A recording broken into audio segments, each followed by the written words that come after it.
Hey, what's up? We are live. We didn't hit the little countdown today, but we got Updog with us. How's everybody doing? What's up? What's up, Who Crew? Yeah, so this is we're doing a BBM every Monday until BBM starts. That will get us through the money we got back from our dingers, which all flamed out this week, but all good. We got Jamie here. We got Mike Rob. How you all doing? Um, so like let's talk a little bit. I mean, yeah, let's talk a little bit about like some of the news that's going on. Like, I'm still mourning our dinger teams, but yeah, let's go yeah, for it. like the ding. By the way, the dinger teams for anybody who cares. Like, we were within 20 points on 4 of our 7 teams going into Friday, and after Friday, we didn't have a team within 80 points. Like, it was. I don't know. They hit the Yeah, it gas. Those just other teams. yeah, we just had no point. We got like 0 points that whole day. But like, so it went to where we were kind of excited. It's like, oh, we could make some noise. We might be able to sneak 2 in to where we have no chance in one day. It was kind of like, going into week 15 last year with all kinds of hopes, and then realizing you don't have any Kyle Pitts after the first day. Yeah, It was that's very, a very feeling I'm similar. never gonna forget, man. Yeah. Watching, like I was in on Kyle Pitts last year. I was buying him at the lows. I'm like, of course, this is gonna be the year he smashes. Like none of Yeah. my teams had him in the playoffs, and I'm sitting there watching this happen, and it's just a feeling I'll never forget watching Kyle Pitts bury me and all my friends. Yeah, in week because 15. being in on him, and he actually had a good season. It's not like you had to sneak him through either, right? Like, No, he was Yeah. he was reasonably priced, and 2 years off the injury. Obviously, Yeah. like London not being there was the perfect storm, and it's wild, man. But yeah, we'll get into more news and about the BBM after the intro. Hey, we're grinding through the torment. High volume, no management. Taming souls indecent. Grinding drafts through the abyss, no rest in our veins. Feel striking like lightning, flooding endless pains from late season voids. He's dropping all the flames. Bestball Degens unite, shattering the chains. Old school RB stacking fury, derailing trendy trains. Who is commanding the storm etched in our brains? Who? Hey, thunder in the names, claiming all the kills. Flames, names, games. Degen wrath of fuse, stone age torment remains. Bestball eternal, in Rumain's infernal domain. Pterodactyl pigs screaming, Cayman chaos reigns. Fossil fury fuels the fire, drafted through the veins. All right, so we got news. Some of it good, some of it bad. Tony Pollard being hurt, not great for me. I've been smashing the Pollard button every time I can. I honestly Do we know what that is, or he just missed practice? He just missed practice from what I'm seeing. I think it's more of a veteran rest day and people are overreacting. I'm personally gonna be in on scooping him in the 8th round. Like I've got him twice in the 8th round today.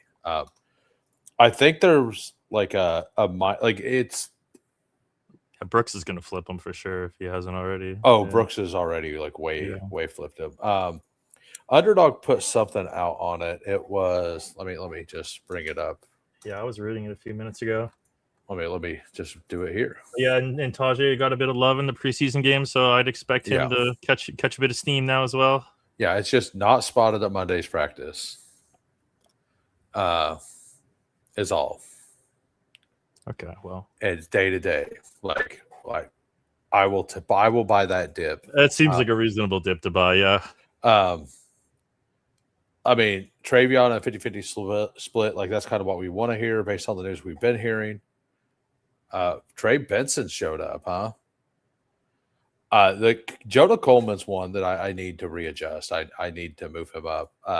There was a quote from Sean Payton that seemed pretty bullish to me. Did you see the quote? No, but I've started clicking a lot more Dobbins. Like I have a bunch of Coleman. I have more. I have like the least amount of Harvey out of the 3 of them, which I don't know if that's right. I just think Dobbins is going to be the lead back, and I think Coleman obviously like they drafted him, they handpicked him. He might be a guy that can do some of the things that Harvey struggles with.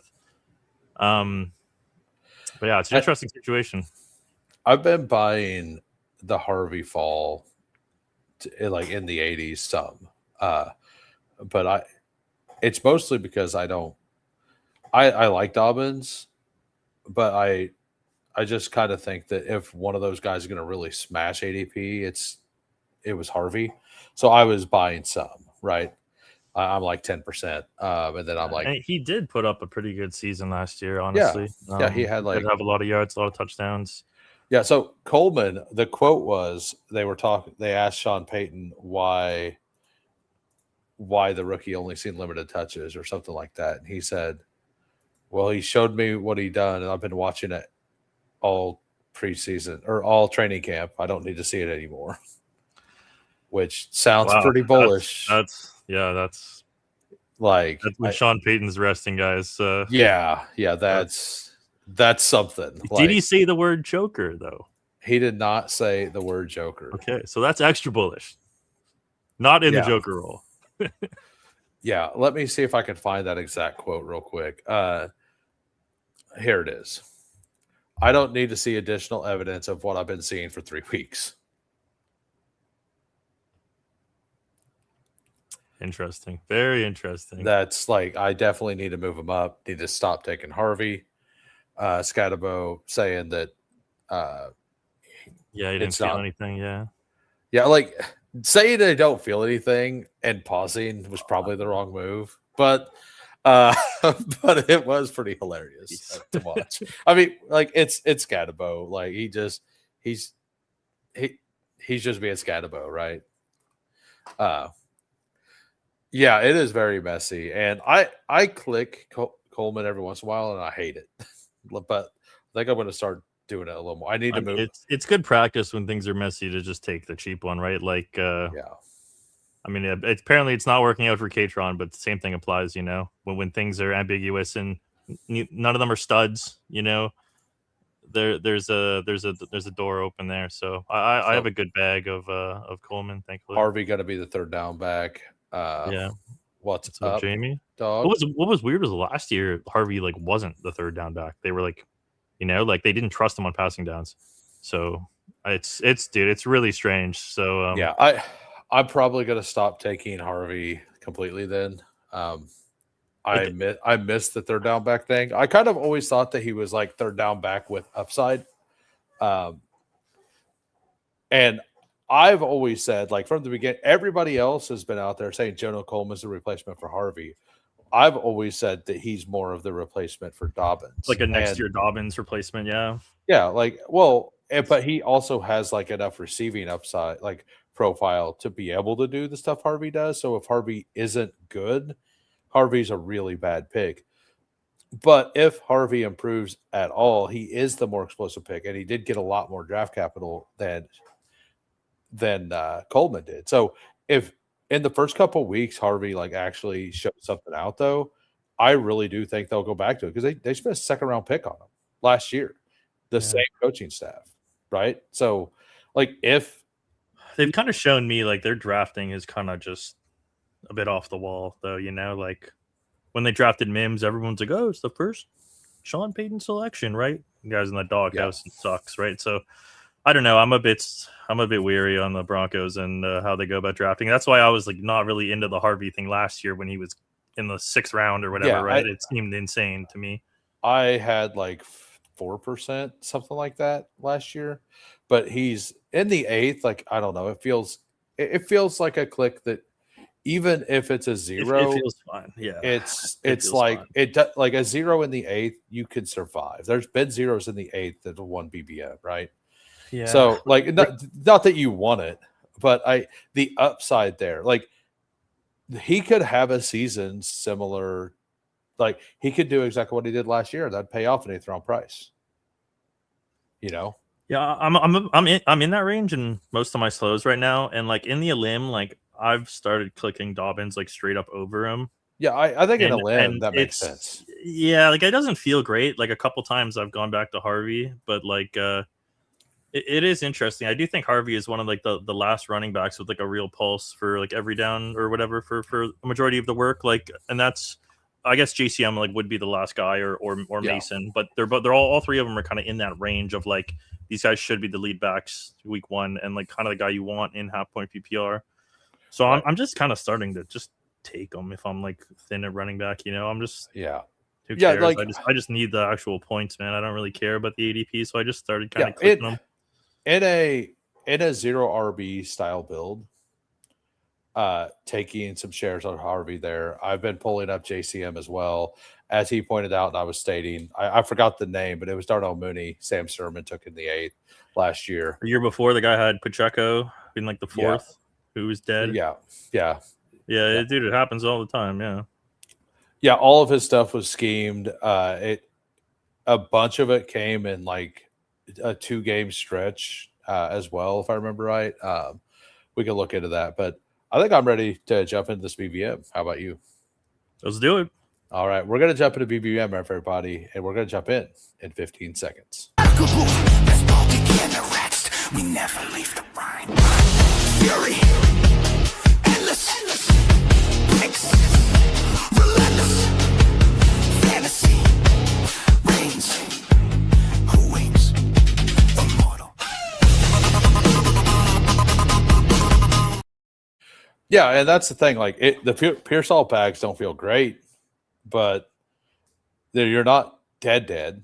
Like you definitely show up with a big disadvantage. But well, I mean, there's a couple things there. Like when you're drafting early, the score you need to advance is going to be lower. So that one helps your Pearsall teams, and then secondly, like basically in every best ball format, advancing just means you have the league winners. And if you have the league winners with Pearsall, you're still going to advance. So it's not the end of the world. Yeah. Yeah, like how much of that Pearsall do you have Diggs and Debo or Stribling all the way down the board? Where are we at? I've been drafting at the back end constantly lately. We got the 110. We got Braun at the 11. And we have Bryson at the 4 and Hat Fry here at the 8 or the 3. Well, we got a nice lobby. We got a couple of the crew and a bunch of badgeless bros. Yeah, we got 4 members of us. We do have this Glaw guy who I've never seen. I've never seen this guy. He's got an Emerald badge, and I've done a bunch of drafts myself. Mm-hmm. A daily bro. I mean, all those guys are daily bros. They have to be. There's no other way to get it. Yeah. I mean, I'm a daily guy. I'll do daily NFL whenever it comes out. Yeah. Multiple Diggs Pearsall. I mean, I do too. I have a bunch of Diggs Pearsall. I just had a bunch of Diggs was my number one guy. I was looking at a drafters I did like not that long ago or whatever. It was like my 95th, and I'm at like 105 or something. I got a Diggs share at 148. Hell yeah, like, that's crazy. Like, I mean, I know he was going around there, but just looking back, like he's going in like the 90s now, like the late 80s. It's awesome. Oh well, it's pretty nuts. Jabron, welcome. Welcome to the Who Crew. We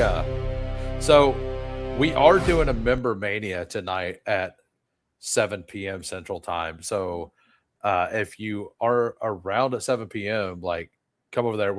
I'll discuss what exactly it is. I don't know if you were a part of any of the other ones, but we draft a team as a community, and whoever gets the most votes, that's who we take. There's another couple rules in it. And if it gets to the finals, I split the winnings 50-50 with the chat. So, yeah, it's super fun. I've been to 2 of them, and it's a good time. You know, everyone's in there trying to get their picks, and we're reaching consensus. You know, and we've both times I was in there, we made some pretty good teams. So yeah, the first one looks bad, but it was a Pearsall team. If Luch would stop asking for Travion in every draft, all the teams would look. We got Tyson on the last one. I remember that. Yeah. Tyson, and then like Raritan was the last pick. I remember. Yeah, Tyson was the only like bad pick of that lobby. So we got Lamb, Jefferson, Genty, Barkley. I'm kind of clearly Lamb. I don't know about you. I'm Lamb over Jefferson, and unless you wanted to do RBs and do something weird, I'm cool with. I kind of want as much Lamb as you can get. I think that my number one target game is that Cowboys Giants. Giants, yeah. I've been clicking a lot of Scatava recently. I found out that I was a little too underweight, so I've just been jamming them in all these puppies and stuff I'm doing. Their number 35 is pretty bearish.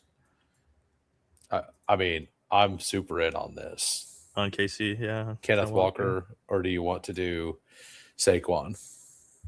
I much prefer. Let's do Ken. It's I know the math likes it. And yeah, just so you guys know, I am Updog, the creator of Dog Math, what Who Hams uses here on stream. I think it's pretty sweet. It's an awesome best ball tool. And new promo code, $20 off, so it brings the cost down to $40 if any of you guys want to give it a go. Yeah, I've been using it. I like it.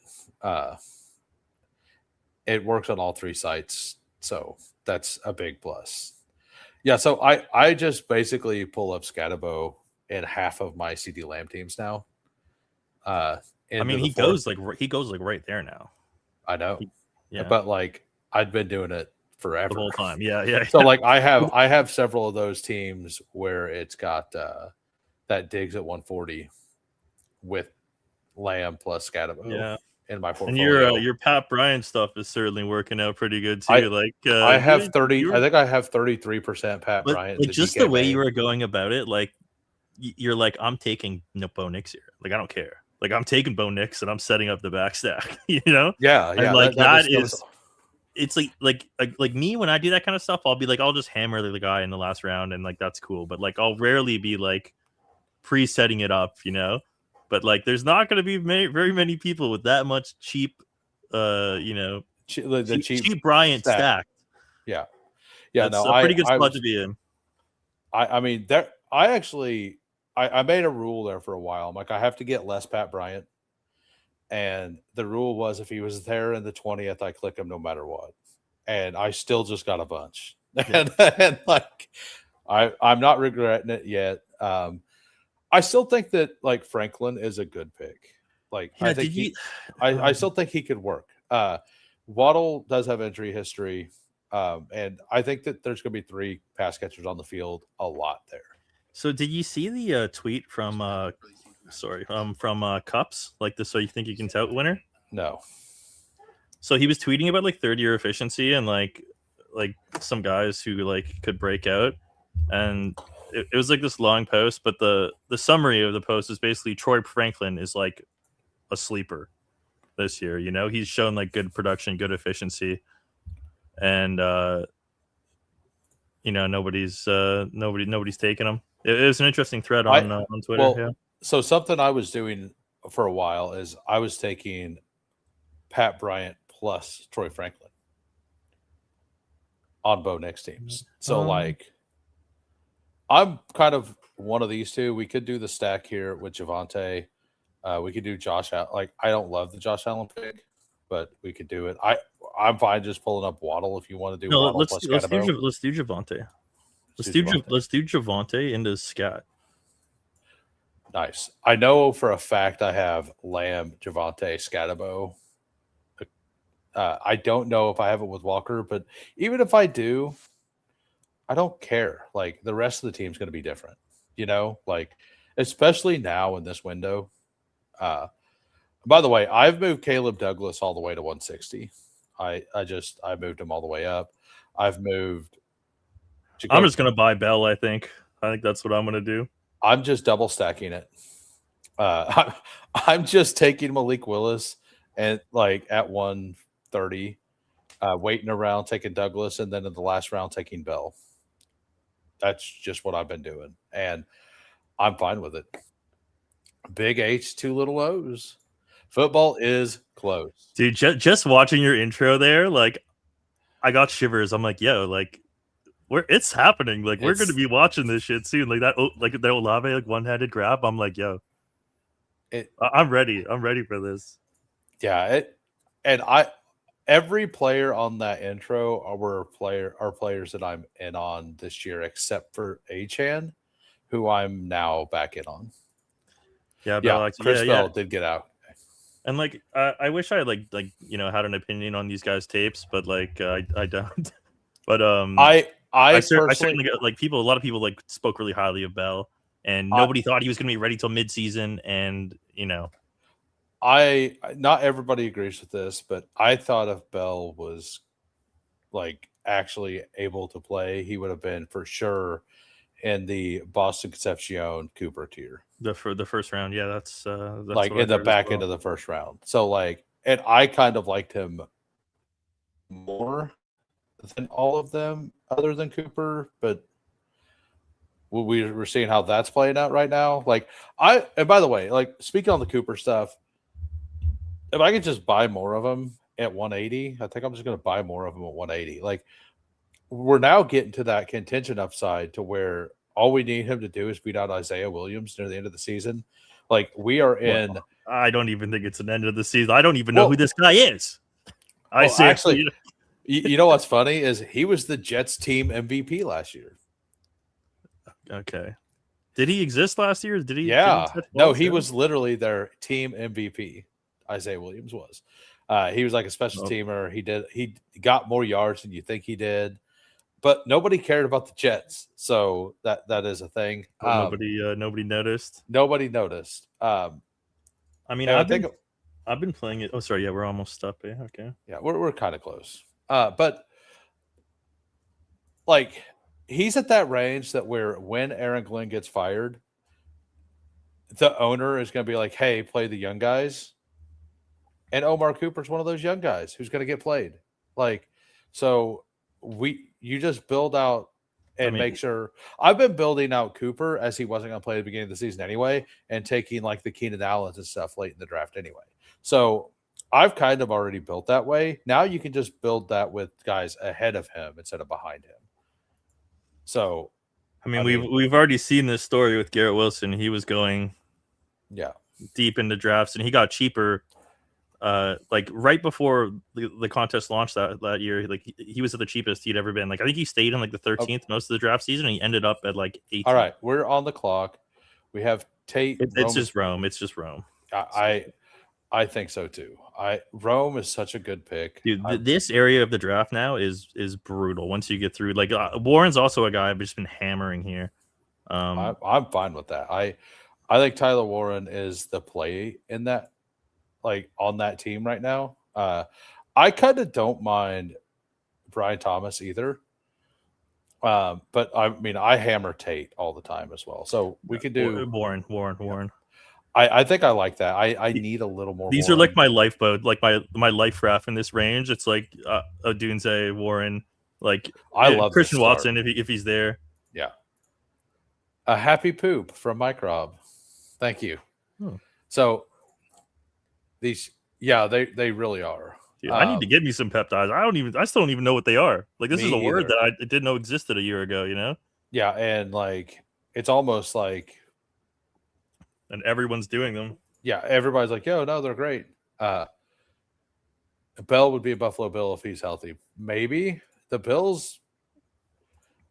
Who did they got the other? They got the other Bill. Yeah. Yeah, like, what is Bronstein? Jefferson, Achane, Allen, Garrett Wilson, Bucky, Jerry Price. I mean, that's a fun little start there. He pulled up Achane. He's got the Josh Allen thing. Bucky plus Price. I think Bucky is a fine pick. I still don't think he's as big of a smash as most people. I mean, I like him in this range now too. He's Price as well. Yeah. I was buying some of Price down the board a little as well. Like all of these injury things, it feels like everybody's very overreacting this year. Most of these Q tags don't actually matter. Jonathan Brooks went in the 6th. I've been saying for a while Jonathan Brooks is going to end up ahead of Jadarian Price, and I think it's happening. And I still have him ranked in this like late 70s. I need to see. I've clicked more. him a couple times, but yeah, I'm very skittish of this new price. And so where is Chuba falling to in these fasts? Because I'm in this range of my slows now, and I don't know where to click him. Is it 95? Is it 105? Is it? I've got him like on DK. I've got him in the one. Like I've got him 116 a couple times. Yeah. On Underdog, he goes like more in the late 100s. So like there is a chance we can get him at 106. Not that we really need him on this team, but that is an option. I'm into buying these dips for sure. We should all over. Yeah, Turfto ruins seasons. It does. but we don't know how bad it is, or we don't even know if it is turf though, right? I actually took a share of Igbuka today in the 4th round. Out of like, it felt great to actually click him once. And maybe I got a bad price, but you know what? I don't care. If I end up 77 Tyson.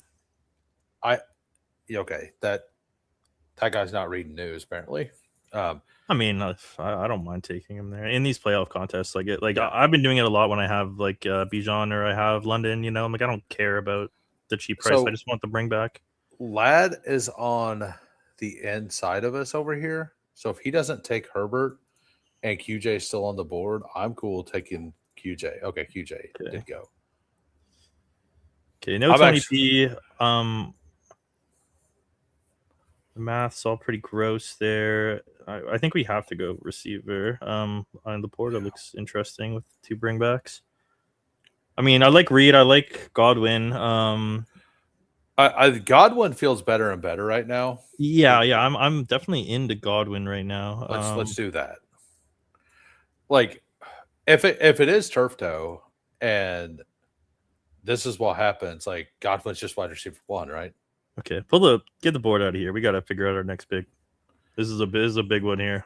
I mean, Corum, perfect. He is also bring back on that game. I like Dowdle more as a play, but I think Corum's better for this team. It's Corum.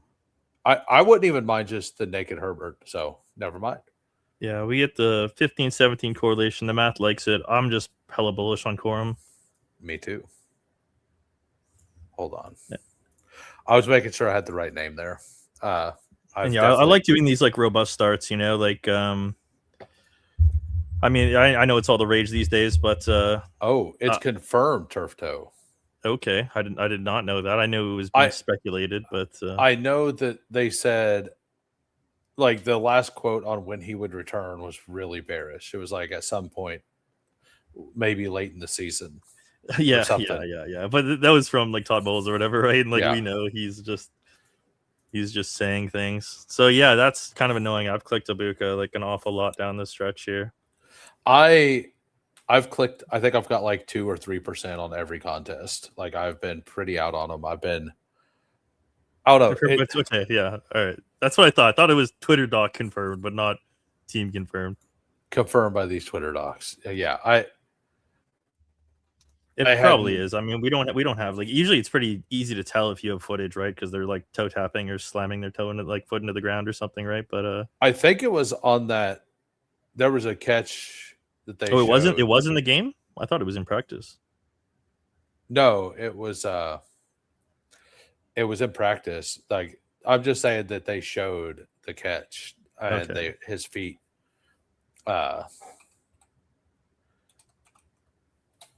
So let me see if I can find it real quick. Well, I like the Godwin pick where people are kind of sleeping on him. I mean, he's risen over the last week or two. He's been rising, but 2024 he was wide receiver 2 before he got hurt, and now he's 2 years off the injury. So,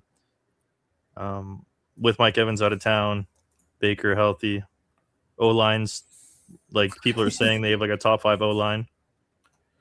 Yeah, like that's the thing. I knew their O-line was like better than like it performed last year. I didn't realize that it was as good as everybody's talking about. Well, apparently it's rated good most years and it underperforms, but they get hurt every year. They have a bunch of injury prone players. So it's one of those things you can believe it, or you could just like wave it and be just wave it, right? What's up, Tebow? By the way, after the BBM, what's up, Tebow? I'm assuming you're going to head out. You can stay around if you want, but I think we're going to go to Drafters and do some. I'll jump in the lobby with you, but no, I'm in 500 slow drafts and I need to click them. Yeah, so Dak Prescott went at 78, well ahead of us on this guy with nothing there. Okay, so Jackson Dart would make sense if we want to do the Scatterbo with that game. Kyle Pitts falling back would actually be pretty fun. Harold Fannin is super fun as well. Oh, we do too, yeah. Indy and the Giants. I mean, 80. I prefer Pitts like straight up over him. Okay. Yeah. I mean, the math likes it, so I don't mind doing the two elites when the math likes it, right? Like, it's kind of cool. They should bounce back and forth. And help our we will destroy flex if we do that, right? Yeah, I think I'm down Fannin, and most likely Dart would even come back to us. Golden's let's try it. Fannin, and then Golden's also an option. We passed on Reed. It is 16 bring back. We don't need to take Baker here, do we? I mean, we don't have any quarterback, so I think we might have to. No. What does the Ibuka drafter have? Ibuka went. Where is he? There he is. Over middle. Here. Drake May. Okay, so yeah, he'd probably snap him up on the way back. Yeah. But I don't mind doing Dart. It's kind of annoying we can't do Likely though. Now that we did the tight end thing. I'm actually okay with that. I've been in on Malachi Fields the whole offseason. So we have to get him here. We have to. Yeah, I mean, we got Scatabo. That's enough for me. But not for the 17 game stack. Like it's it is. I'm not saying to not if Malachi Fields is there 180, I'm fine just taking him. Yeah, we just need to get him. We just need to get him. Yeah. If not, we're taking Odell in the 18th. Odell, huh? I haven't done it yet, but honestly, it doesn't seem that bad. I've done it one single time in pre-draft. I have an Odell Beckham pre-draft share when I heard that he was thinking about signing. I honestly I haven't done it yet, but the only place I would do it is in large field, half PPR. So honestly, I don't think it's the worst. Yeah, no, I'm a sick individual. Most I've ever done is 300 or so, and I'm literally in 500 right now, and it's consuming my every moment. Yeah, well, Gibran, we have Killer Kazoo over here with a no badge. They are drafting a reasonable team. Everything makes sense. So that means they're probably also paying attention to news. And Malachi Fields is a riser, so I don't want to chance it either. I think that we just take him 178 here. I actually really like him. And we have 3 veterans here already. This team is pretty fun. We just need to hit a couple wide receivers here, or one, and probably I would love this to be Malik Willis' team. Honestly, I'm kind of getting into the Malik Willis thing. Yeah, I honestly I love slow drafts. I don't really have much of a choice. It's all I can really do. But with my tool and how I do things, it's it makes sense for me. It's way less vibey and way more I'm strategizing. Right, yeah. And by the way, if you guys are just popping in, if you could smash the like for me, I would appreciate it. Also, you've started streaming now here and there as well, right? Or did you? I haven't really been keeping up with it, but I do have a channel. It's Dogmath Bestball on YouTube. I'm going to be going live more down the stretch here. So I would appreciate a follow. I only have about 50 or so subs. But a few of your Hoot Crew boys come say hi when I'm streaming. Yeah, I don't ever see you pop up whenever you go live. So I try not to go live when you go live, and also I'm just pretty lazy and doing 600 slow drafts or whatever. So I'm right. I honestly I just don't have the energy. Honestly, I'm so tired. Clicking all these drafts all day. It's I mean, I could see that. It's bad. I wouldn't mind getting one of these San Francisco guys. And what's the QB situation? We could do Willis, or we could just take Willis if he comes back around, or do Daniel Jones. Either way. No, I like Willis. You want to just do Willis first? No, push. I think we do one of these. Let's do Strib. Let's buy the hype. It's either that or Boston. Yeah, Strib. I guess we have fan. Right. Stripling plays Kansas City week 15 as well. So we have correlation there in our portfolio. And I kind of like Willis here, and having the Daniel Jones behind it feels really good. And there's still a chance that Jones comes all the way back as well. Yeah, so and Baker obviously went. That would have been the guy I wanted, but Baker didn't even. He went all the way over here to this guy. Yeah, unstacked. just random dude. Yeah. So, Oh my god, he rips off 3 QB. Okay, hilarious. all right. So Daniel Jones, Do we have to take him now? I think we do. There's only 3 blockers here. I think we do. We do. Damn. We- like, I'm we- sorry. we- We should have taken him first, bro. I didn't think these guys would. I mean, yeah, he took a third quarterback, Burrow, Lawrence, Willis here. Yeah, which I mean, I'm not against that. I think that's fine. I mean, Like, he's got no badge, so he's gonna do it. But it's obviously bad. It's bad. But I'm bad for giving him the chance to do it, so that's on me. yeah, I was thinking that if we wanted Willis, we needed to take him here. If we were okay with whichever one that fell, and I was okay with whichever one fell. Like, I preferred Willis by a bit, but I think I also preferred Stribling or Debo. Like, I didn't want to do both. Like, but I think that was fine. Sorry, guy. Did he have? I mean, you could have taken Debo. You could have taken Debo. Yeah, we could have all had what we wanted. Yeah, sorry, I ruined it for everyone. It's on me. Guys started 5 straight QBs in my melee draft today, winning. Dude, some guy did that to me in the playoff contest last year on DraftKings. Yeah, And I don't know if it ever got tossed, but dude, literally, and like I was the guy who got screwed out of a quarterback. Like I like like the entire room was gone, and every time I tried to take a QB, there was none there. It was unbelievable. Allen and Chase. What do you mean? Allen and Chase. What stack is that? Chase Brown and Josh Allen. Like, that's not a stack. Like, there's no Allen to stack with Chase unless you're talking. Yeah, I don't even. He just likes the pairing of guys, I guess. Is Brandon Allen on the Bengals or something? Because I don't think so. Keenan. Oh yeah, that's not a stack. That's a combination. But yeah, I get it now.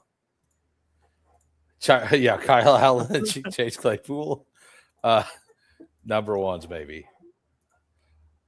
I mean, you could get Bowers on that team too, bro. Have the number 1 tight end. That's right. Just get all of them. All right, we got. I like this. Obviously, we probably get another one here. Do we just take the naked Stroud? No, I don't think so. I think we have to go receiver. Trey Harris. I think Harris is our pick here. Braun wants him, I'm sure, but okay. And what would be like?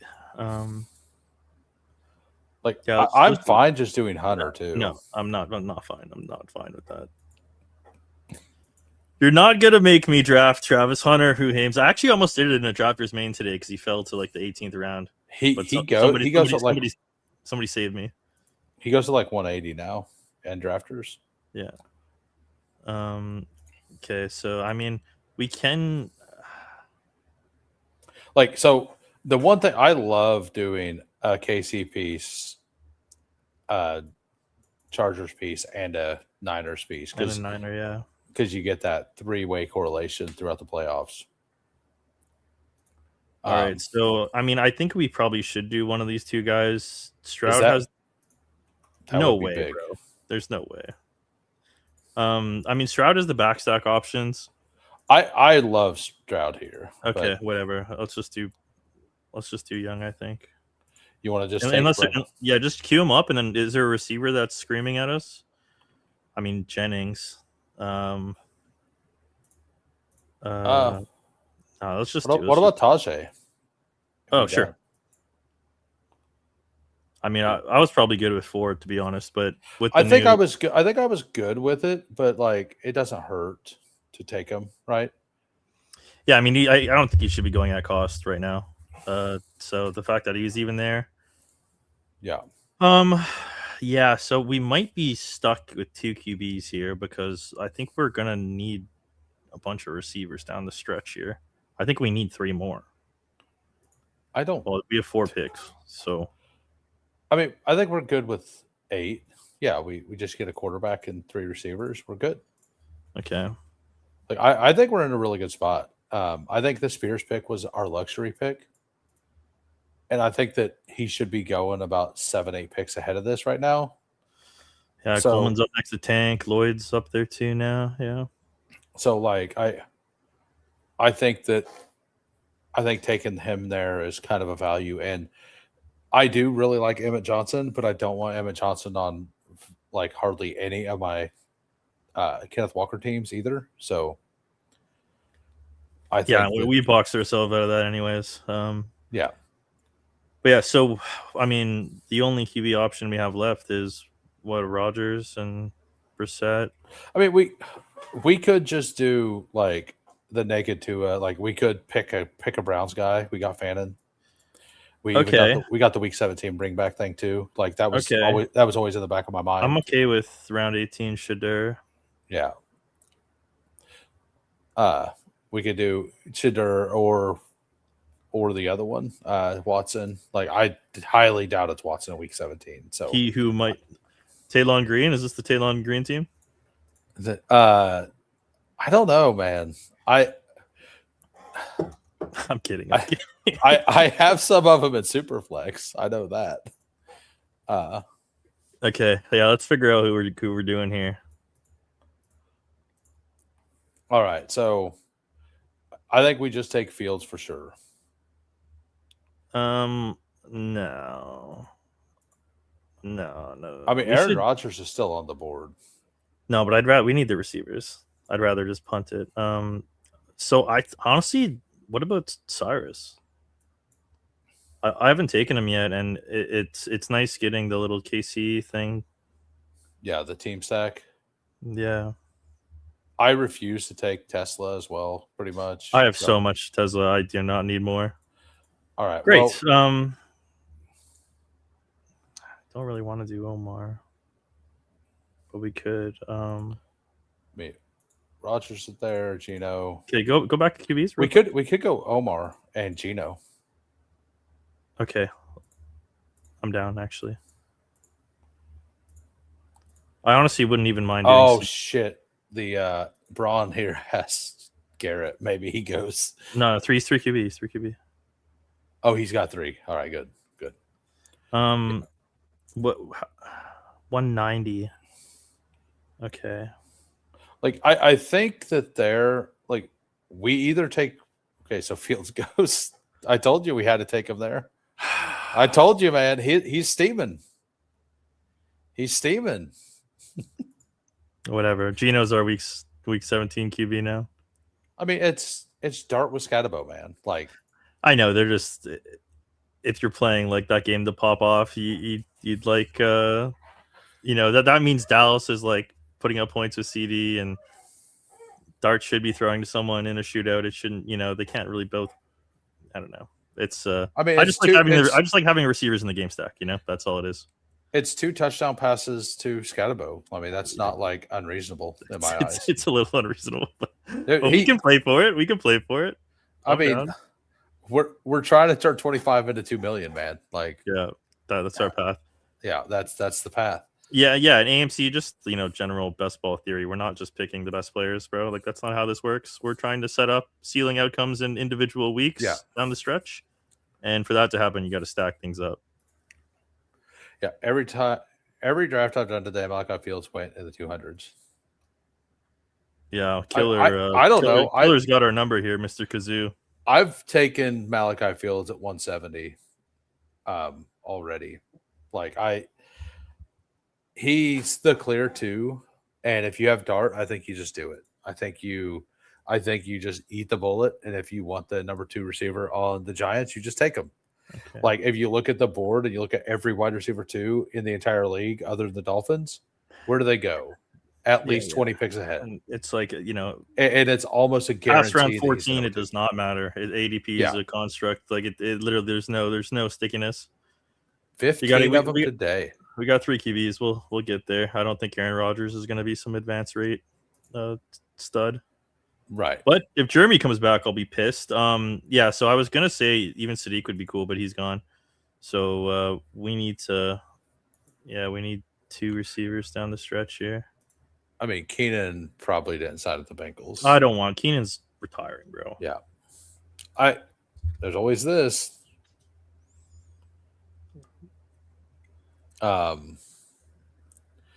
Bernard looks like he's going to make it back. Ridley's available. Chris Bell is here. We could do the Chris Bell thing. I don't mind that. I mean, I'd still rather Jeremy, I think, but I think Jeremy into Bell is kind of cool. Yeah, I mean, we could do this guy here has Malik. We could make sure we take Bell from him. Yeah, no, I want to snipe him actually. We want to snipe him. Yeah, he pissed me off, dude. Kazoo, you pissed me off, brother. I think we kind of need like more of a veteran here because more of a floor guy. Well, we have Bell, Cooper, and Strib, and we only have Lamb. All right, pull up the whole receiver list. I mean, are you feeling Mooney? I think Mooney's fine. I think Ridley's fine here. Cooper. We could do Coleman. Fucking Cup is gone, or Cup is here too. All right, no, let's do Mooney. Let's just do it. Yeah, I think let's do it. All right. Well, we got a team. I sure hope so. Ben. He's currently the 2 in so welcome to the channel. Number 1's in. But he's currently the 2. All signs are indicating that it's going to be Malachi Fields late in the season, basically. We got a 3-5-8-2. We got Jackson Dart, Daniel Jones, and Geno Smith. That works to me. Like Geno as a late stack. Jones, we have the week 7. That's actually our stack because we have Tyler Warren, Harold Fannin. And the bring back the double tight end. Bring back. Yeah, that's fun. And then we got Dart. It's like the cheap version of the Bowers McBride stack. Yeah, it is. And we have, that's like the number 1 and 5 tight end in the league, and we got the 4 and 5, the 3 and 4. Yeah, I mean, like this team, we really need our running backs to really carry, and if that happens, I think we're in good shape. Like our tight ends are sick. At least we have CD as an anchor. Like one is, what's up, Disco? But yeah, we kind of mashed some high capital running backs. I would have probably preferred just keeping it at 4, but I think the Tajay thing is I think it's just a good click right now. So I think that I also agree that structurally everything like something else made more sense there, but if there's a big value, and I think we both think that Tajay right now is kind of a big value, there's some uncertainty on Pollard. I think it's a big nothing burger, but like Spears always looks spry. Pollard still has trade outs in the season as well. But our running backs, Kenneth Walker, Javonte, Cam Scatterbo, Blake Corum, Tajay Spears. Wide receivers, Lamb, Adunze, Chris Godwin, Stribling, Trey Harris, Omar Cooper, Chris Bell, Darnell Mooney. I honestly really like it. It's an adventure of a receiver room. And like Chris Godwin is like the glue. Chris Godwin has to be the glue of this receiving core. I mean, it might just be Strib. Yeah, I mean, maybe there's a lot of hopium down the stretch here. Yeah, with these guys, but if Godwin and Odunze are just PPR wide receiver 2-3s, we're doing good. So Tyler Warren, Harold Fannin, just absolute awesome. Not my favorite team, but it's still a fun team. Like a lot of things didn't go right, but we got the Scatterbo. Like I just want all the Scatterbo plus CD Lamb in my portfolio. And what if it's just that you need Dart Scatterbo to advance all the teams, and what you need the playoffs is the Daniel Jones, like Omar Cooper's stacks. That's right. We don't have a week 17 bring back on the Cooper thing, but we got the Cooper in here. Yeah, I almost like Jennings was looking at us at one point before we went to New York to the Jets. But it's cool. Yeah. It's a fun team. We kind of got into a hole and dug ourselves out. Tried. Yeah, the entire draft pinned on 2 picks, and it was the Harold Fannin pick. Like if we win Willis, we're probably going 2 QB, right? Maybe, but the Harold Fannin pick and the Stripling pick like changed the entire draft for us.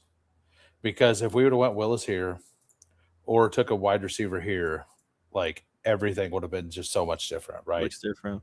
But it's a cool texture. Like nobody's gonna Yeah. have that collection of receivers. You know, those bottom 5 guys. Like, you know, no one's gonna have them all paired up together. Basically, right? It's just kind of a weird collage of dudes. But it's fun. It's fun. It's a sneaky one. This is a lineup you'd look at in your playoff pod, and you're like, oh, this team sucks, and then it just like puts you in a locker. Yeah, let's hope. We got Braun here with a 3.573, 3 quarterbacks. Took the following Stroud value on the Josh Allen Herbert team. Double bye week 7. The bye week, yeah. I think it makes sense.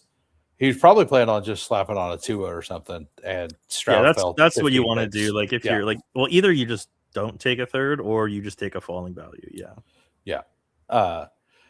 Running backs, Achane for the bring back, Bucky, Jadari Price, Mason, and Marshawn Lloyd. Very strong RB room. Jefferson, Garrett Wilson for the game stack. Jaden Reed, Concepcion, Higgins. Oh, he even got the sack there. Caleb Douglas, Keon Coleman also stacked. This is a sick team. I like. He's got 2 Miami pieces coming back also.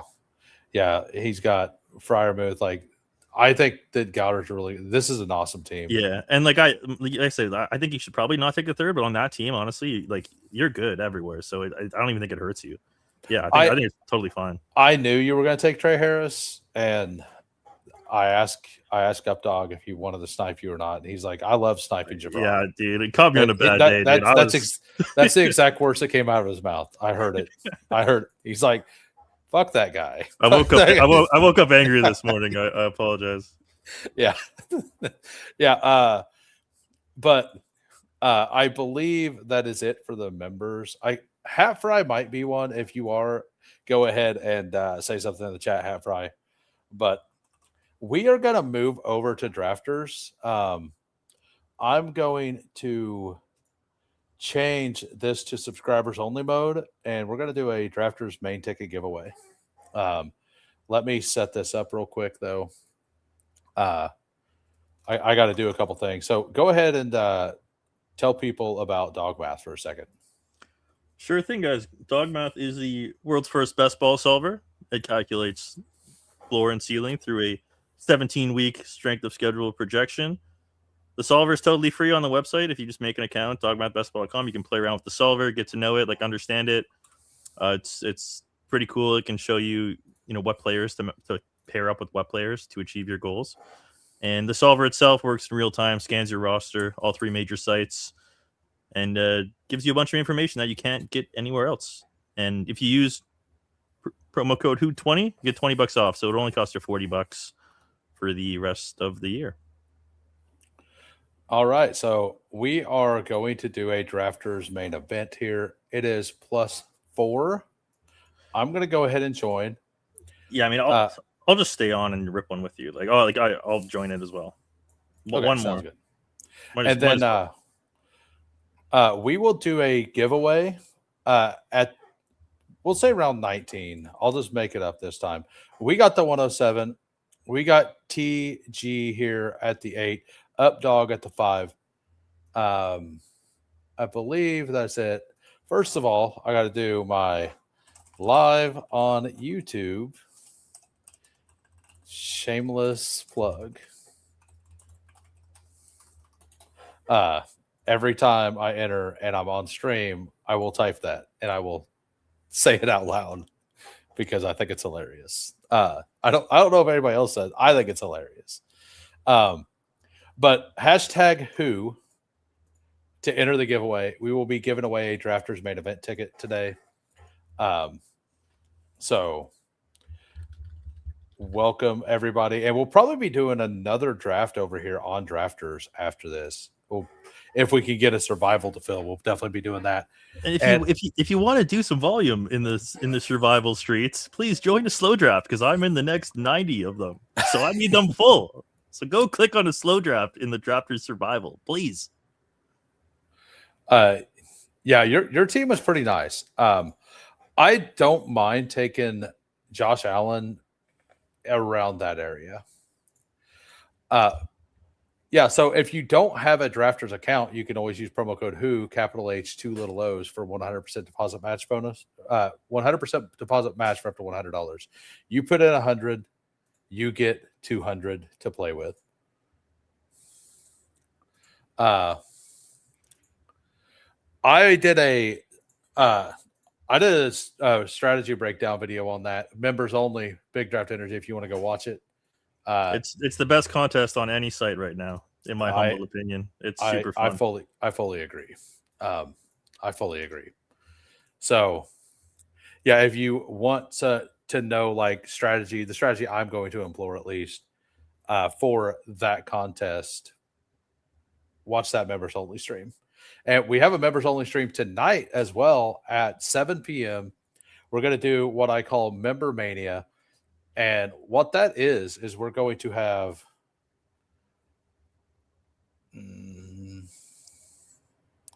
I don't want to be underweight CD. I prefer Genty, but I don't want to be underweight CD Lamb. Yeah, so the Member Mania is everybody who's a YouTube member is able to jump in, and we're going to draft a DK Millie together. Everybody in the chat is going to say who they want, no spamming, and whatever hits the most before I'm able, like before I have to click, I'm going to try to count, and whatever people want, that's what we're going to take.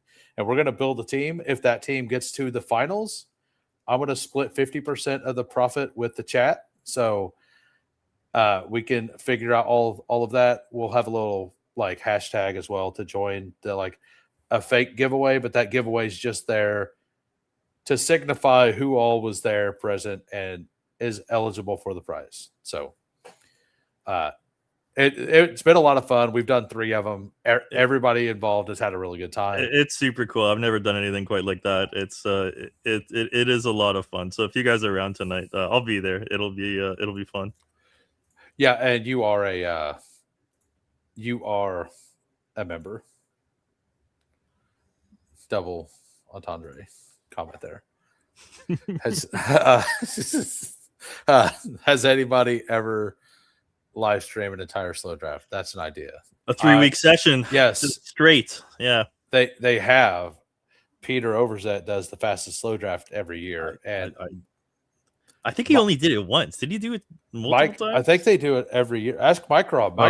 No, they did it twice. Yeah. Microb's part of the group. So Microb would know. I'd be so tempted to troll if I was in there. I'd be so tempted. Yeah.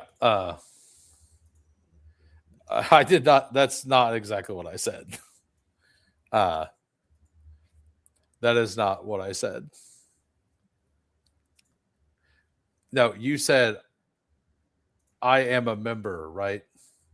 I said yes as a double entendre. That is not, well, I did not call you a dick. So Neighbors, I don't love taking him here on this this contest because he was going over here with Lamb. And I do think that matters on this contest specifically. I also think that we're probably going to have not a whole lot of Derrick Henry with CD Lamb because Lamb is kind of locked to this other side. So I don't know what the combos are. I know that I Am the KY has if you have Spike Week, I know that they have the combos tool and you can look these things up. I don't have Spike Week, but through Spike Week, you can actually look up the different combinations and stuff. And I'm going to assume, just based on where players have been drafted all season, that Lamb Derrick Henry is a pretty lower owned combination.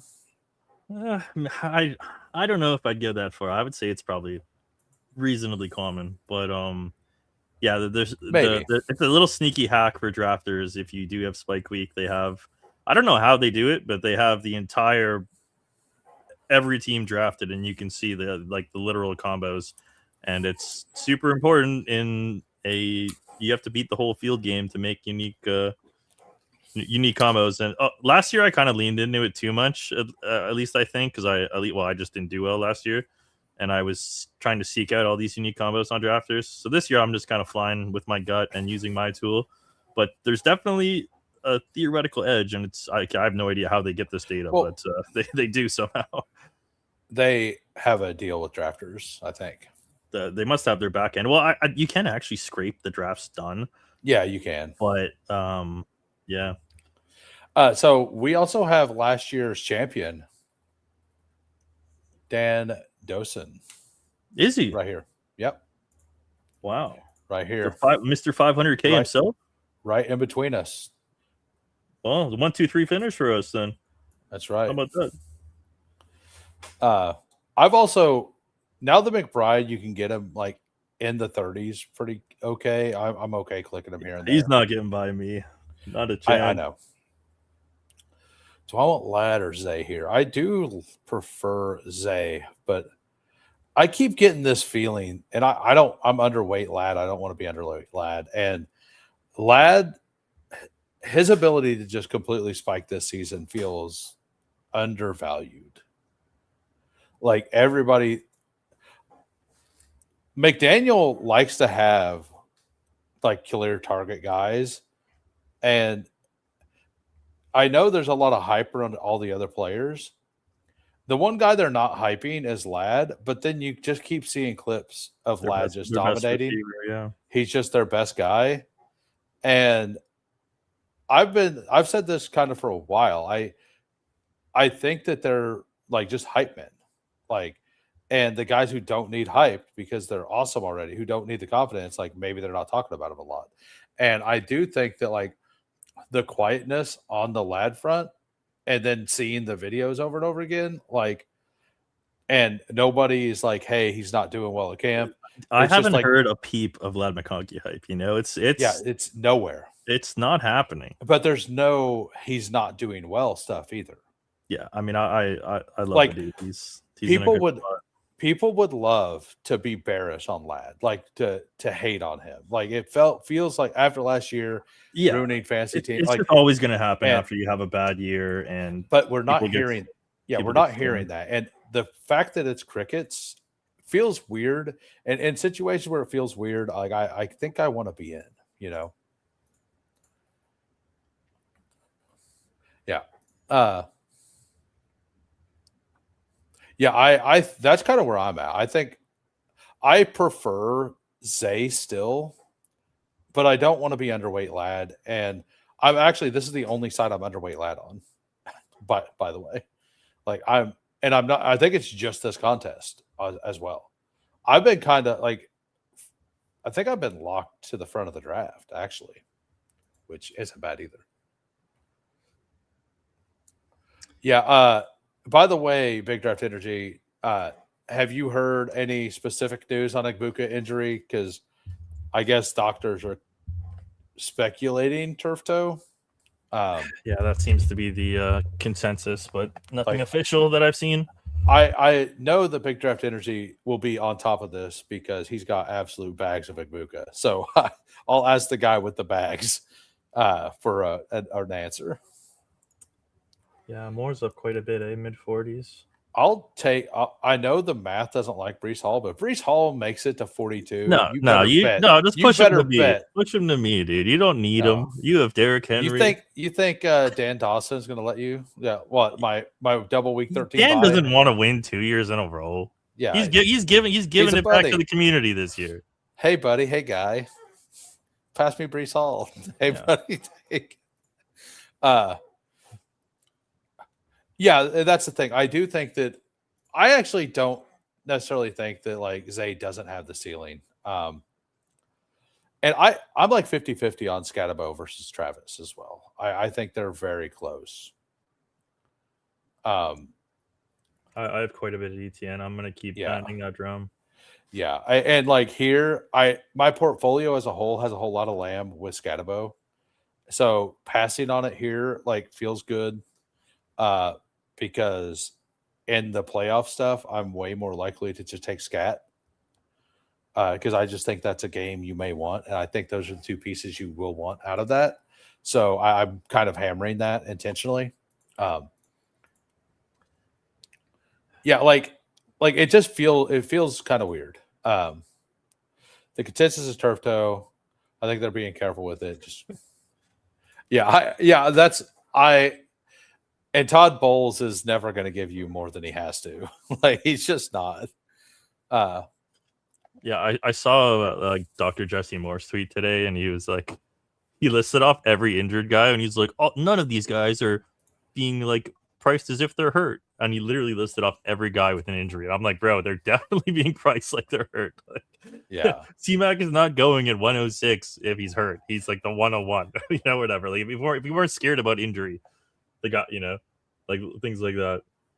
Okay, I'm in an interesting spot here. And by the way, if you're just popping in, we got 43 watching. We're doing a drafters giveaway today. #who and round 19. You need to have a drafters account to receive the ticket. #who in the YouTube chat. You will be entered into the giveaway tool. We will spin at round 18. You have to be present to win. You have to say something fairly shortly afterwards. If not, we will respin. And then I think we're going to do a survival ticket giveaway tomorrow as well. And by the way, smash the like if you haven't as well. I mean, I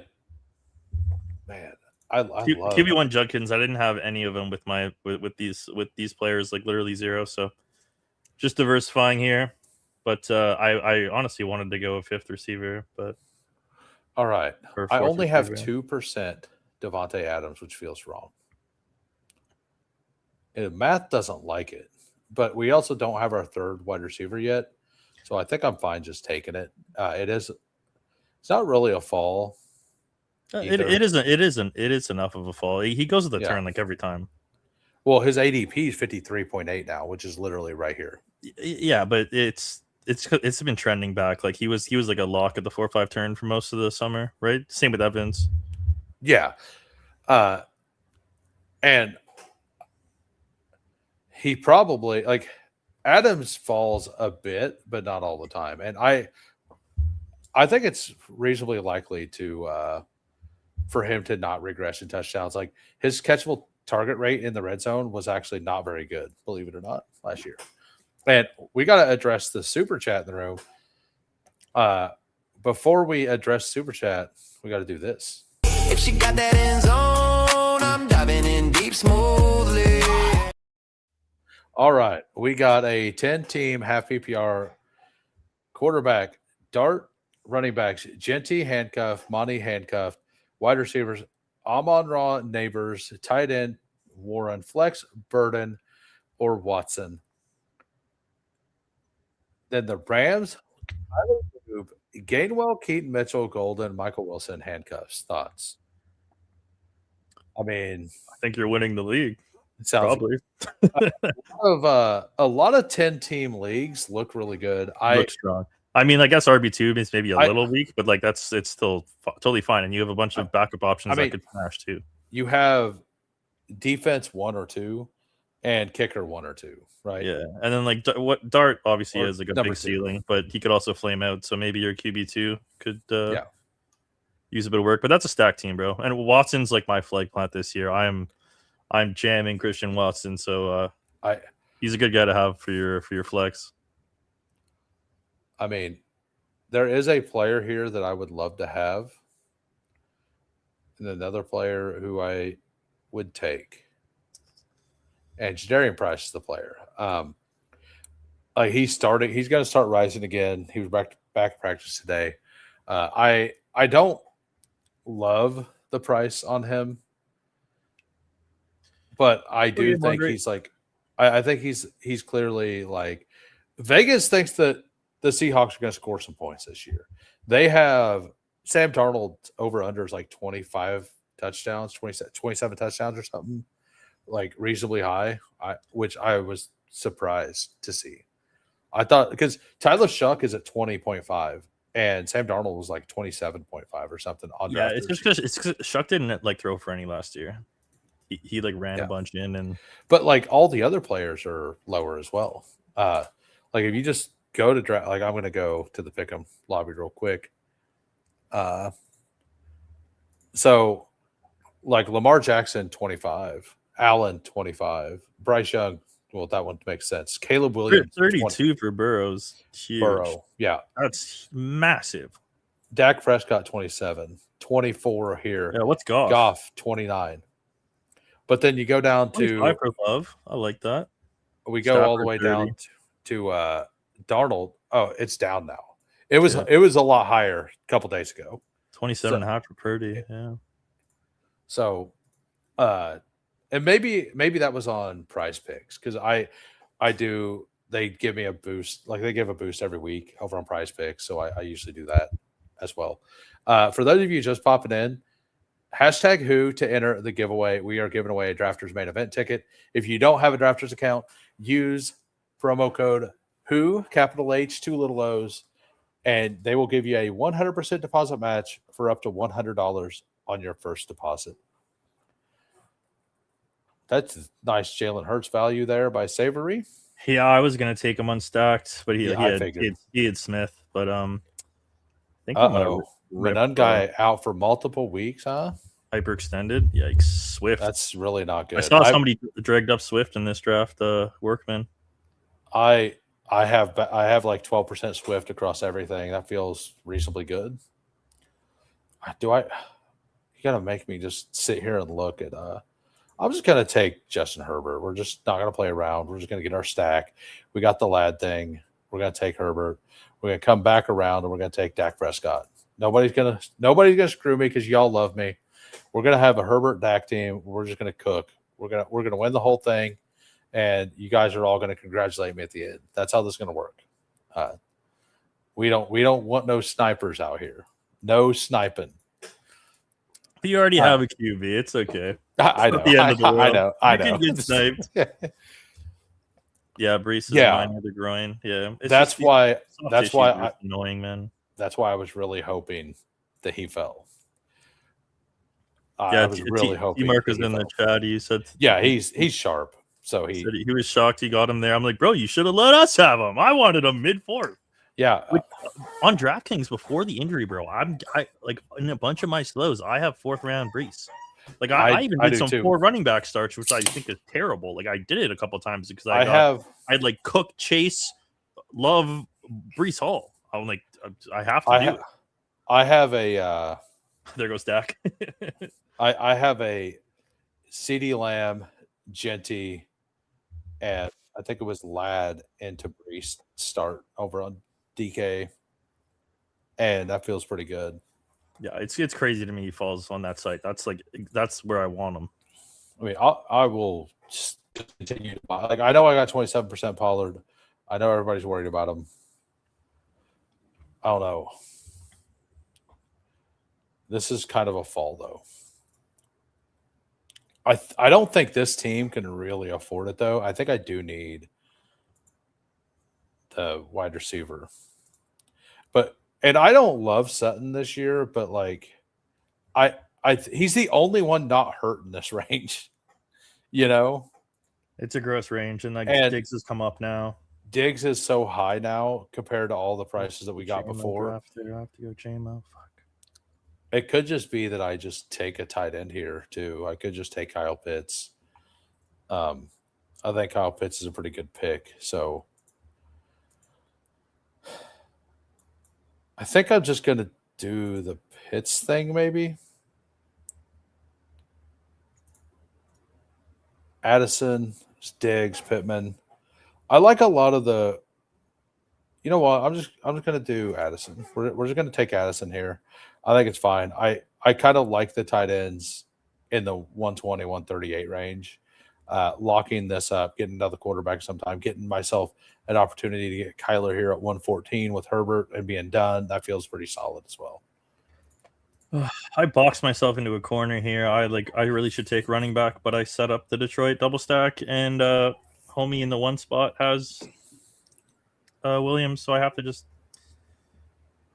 do it. I think I can't really risk it. Like Bucky would be I don't know. That's tough. We didn't even do a dice roll. Let's see. 19. I was actually 16, so we could just do round 16. You got a 20-sided dice? Yeah, I'm a D&D bro, or I used to be. I've never played. Actually, that's not true. I played Dungeons and Dragons for maybe 2 hours on a camping trip when I was like 15 years old, and I was Yeah. like, "This is kind of dumb." And I never did it again. Well, it's one of those things that it's all about who you're playing with, like Yeah, everything else. And I could see it being a good time for sure. Yeah. yeah, told you rigged. Yeah. But it is round 19. You need to be present to win. But we are giving away a drafters main ticket. Only 19 entries with 52 watching. If you're new to the channel and you enjoy the content, go ahead and hit that sub. If we get to 900 subs before the season, we're doing a 9-hour live stream. If we happen to hit 20 or 1,000, we're going to do a 24-hour live stream. I don't think the 1,000 is going to happen, so I feel pretty safe saying that. And I feel pretty confident in being able to do it as well. So there is that as on top of it. So if you don't think I'm confident, figure out a way to get me 1,000. Yeah. So we got I just keep buying Alec Beers. I'm playing dangerous games at RB here, but like passing at Chuba here feels pretty bad, but maybe everyone hates him enough for him to come back. I don't know. I'm going to take Harold Fannin here. In full PPR, I do like him a bit more.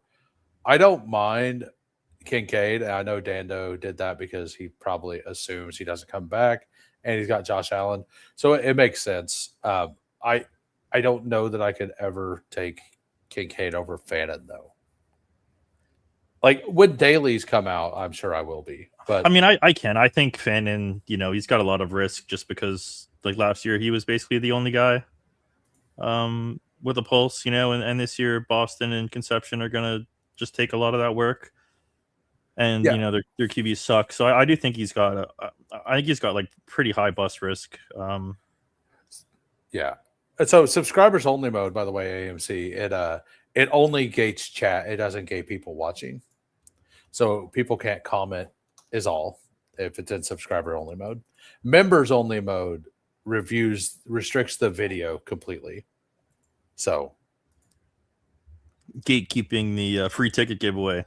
Yeah, basically. Nice. Like, yeah, I want the people. Crew.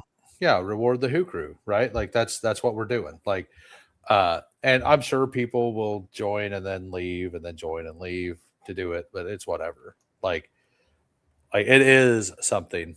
I can do what I can. I can't gatekeep everything, but we can try. Look at this. Look at all these Q tags. The whole list is Q tags. Everybody's scared to death. Yeah, hopefully it works out for me. My play of taking Goff actually did work out because all the other QBs got ripped off the board. So I don't know if I would have got him back. And honestly, I think I might have to go Stafford here, just based on the fact that Kyler did go over here, which I don't disagree with. Malik at 109 there. Yeah, I think I have to do Stafford here, based on the way this. I'm getting a running back. Let's go. Yeah, I wanted Dobbins or Chuba pretty badly there, but that worked out perfectly for me. Thank you guys. I think I had to do that. And then Dan made the decision for me. I didn't know who I was going to take, Chuba or Dobbins, so he helped me out. I don't have. Yeah, this is a main, sir. What's up, K-State? Is this a sign he rested with the starters? Emmanuel Wilson is not playing this weekend. I don't know. It's pretty early for them to be saying something. Yeah, you got to have the right DM group and a group that isn't completely perverted. Yeah, so like my high school friends, we played D&D back in high school, and like all of us have taken turns DMing, and we've all like. I'm not a drinker, but like we would start D&D and we'd all do. They have these little. They weren't good Jim Beam like shooters we would all do like 2 shooters before we started, and everybody else would drink, and I would DM. But I didn't drink, so I was like all giddy because I didn't. You have to drink. make it so if you like open up a magical chest, there's like 3 shots in it. Yeah, so like it was basically like just us sitting around having a good time, fighting mythical creatures, with some story involved. So I know all about that. yeah. I'm a dragon slayer on the internet. Yeah. It was a good time. So the team right now, CeeDee Lamb, Derrick Henry, Ladd, Trevor, Devontae Adams on a little bit of fall, Price on a little bit of fall, Herbert, Addison. I still think Pollard was the right click, but I have 27% Pollard across almost on DraftKings and Drafters. I'm like way over on Pollard, and I just need to not continue to buy at this point. Kind of like as heavy. Addison, Harold Fannin, and Matt Stafford. All right, Savory. Yes. Don't do it to me. Beautiful, beautiful. We got our guy. Stranger Things was great. I mean, I'll take Baker naked here. I think.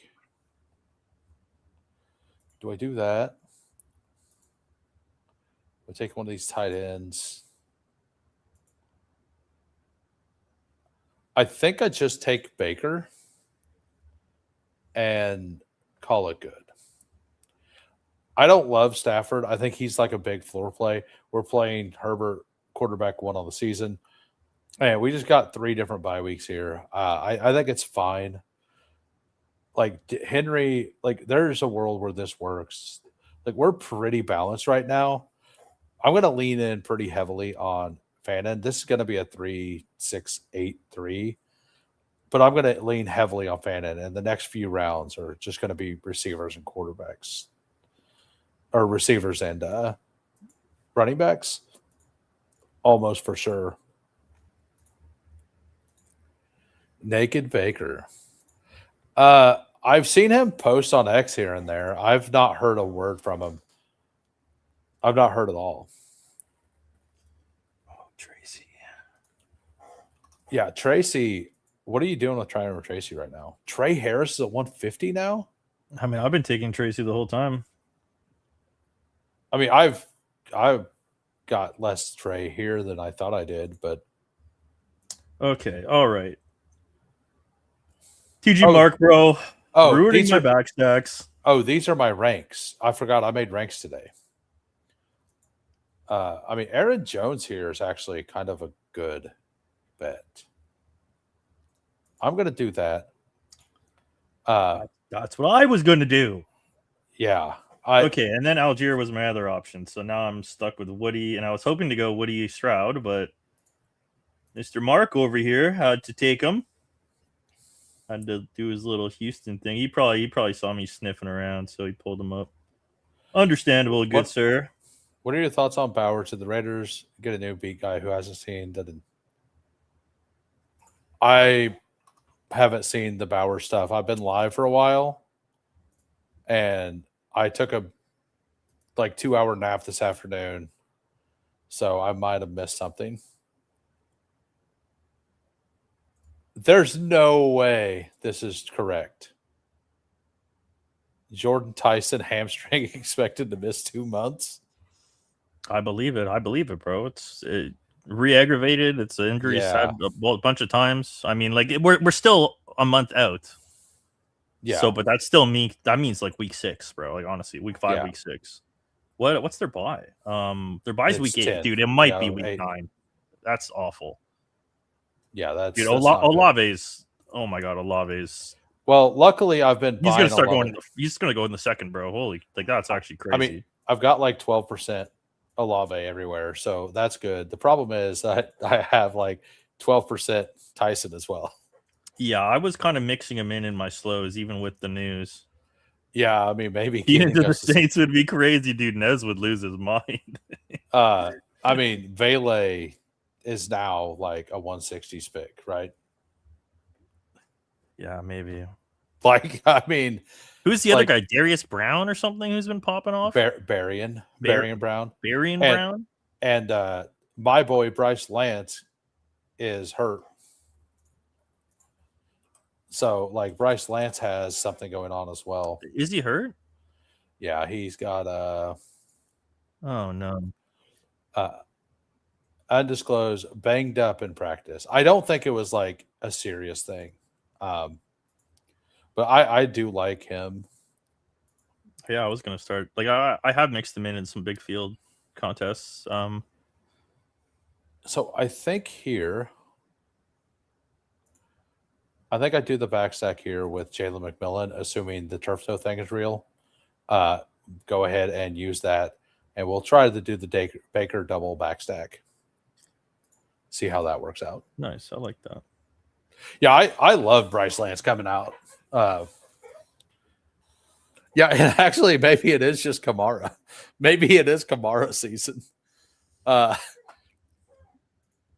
Like, what if they're the team that trades for Kayshon Boutte? Bub Means, yeah, he was doing some stuff last year. Yeah. Yeah. Hyperextended. Yeah, Juwan also perennially a value. Always. Yeah, Vele feels pretty good.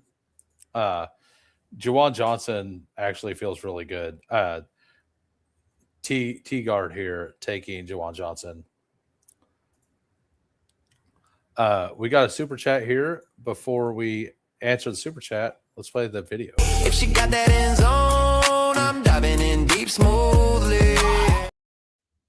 All right, thanks for the super chat. Where do we expect Judy to get traded, and do we expect him to get traded? The CFL. I don't know. I mean, that is the rumblings recently, yeah. I am a perennial Jerry Judy hater. Yeah, I think his problem is that everybody in the league hates him. Yeah, like so I don't know what GM's going to stick his neck out, but it'd have to be a team that's pretty desperate. But like maybe like an in-season trade if he shows some juice. I'm sure you did. Yeah, let's get him on the Argos. Okay, we're 4-5. I learned that yesterday, so we need some help. There's actually nothing wrong with the CFL, but you just ask where I think he's going to go. And Jerry Judy would be a lot better in an environment where he could run before the line of scrimmage. Right? Like, he's fast, he's athletic, he just can't catch the ball. So I don't know. I don't think he'd ever take that demotion. No, he wouldn't. Wait till Aiyuk comes up north, you know? In all honesty, I think Beaver. Damn, I wanted Kamara. Mark. Damn it, Mark. And in all honesty, Judy, to like I don't know. Like, I don't see a lot of places that like really need a mediocre slot receiver. All the teams that need that drafted one, you know?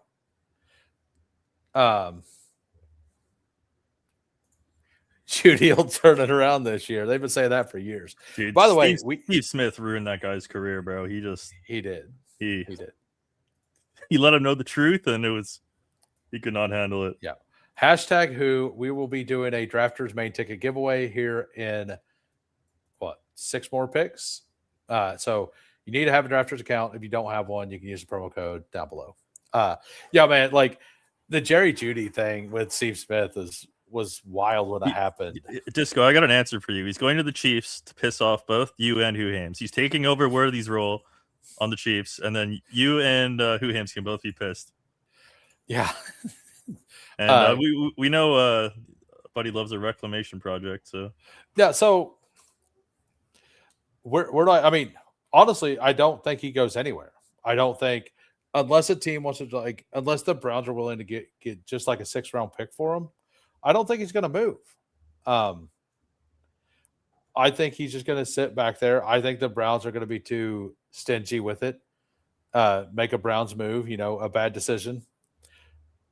And I think he's just going to sit there behind the other 2 guys. Getting an answer you don't like doesn't make it a bad answer. But yeah, the CFL thing was just a joke. But I don't. It's okay. The CFL is a joke, so you're If- allowed to if- clown on it. If he goes anywhere that like could really work out, like I know this is really weird, but like the Lions would be interesting for him. I'm not big on Tesla.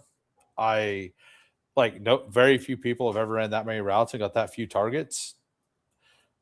And an explosive player like that could have a game or two on the Lions. So like the Lions would be an interesting and fun fit. Oh. Because Jambo can play kind of anywhere, and Judy plays inside out a little bit as well. So, yeah, Yeah, the Owl's been paid. No refunds. I get it that there's no room there, but a team needs to want him. Okay, Savory, that was rude timing out on Jacoby Lane. Okay, you got my hopes up there, and you snatched it away from me. As you see, I moved Caleb Douglas way up in my ranks as well. So we're just going to take the Caleb Douglas hype. We're just going to act like it is a thing. We're just doing it. It is what it is. The only thing that is the only thing deep in Cleveland that is the hole at quarterback. I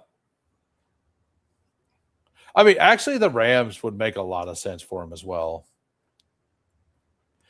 Now, I just wonder if the Browns are going to be willing to get rid of him for like a 6th-round pick. Is the thing. I'm doing great, Boofy. How are we doing? Me as well. I appreciate that, Boofy. Yeah. So the Rams, the Lions. I don't think we get through this season without the Panthers trading for a wide receiver. No, I have a Panthers double stack with McMillan and Coker. Okay. I mean, they could still use a third.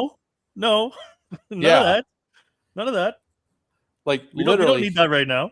I think Kayshon Boutte ends up on the Panthers by the end of the season, and I think a two-headed monster, dude. Coker breakout season, McMillan wide receiver 1. I think Kayshon Boutte on the Panthers actually makes those two picks better. Like, I think that he stretches the field really well for him. Mufasa might have it. The Falcons. I don't think so. I think Branch has shown enough, and they already spent the draft capital on him. And don't they have Stefanski too? Yeah, they do. And Stefanski didn't love Judy, right? Well, I mean, he knows him. He knows he can plug him in. Yeah, true. He does know the system. Keenan to Carolina. Bukowski, stop it. Okay, stop it. Browns should be in all sell mode. I mean, they should be, but like I said at the beginning, do the Browns ever make like good decisions for the Browns organization? The answer is usually no, right? Malachi Fields, this is where I have him ranked. So I'm going to go with one of these RBs. We're just going to take Pele 185. Dude, Mark is a demon out here. Does he have a massive oh no, he doesn't have Shuck, but he did tack on a bunch of guys. He got Kamara, he got Johnson, he got Vele. He's just playing it. He's playing the news in real time. All right. Well, we got more news here. We got another super chat, I guess, for the second better answer. If she got that end zone, I'm diving in deep smoothly.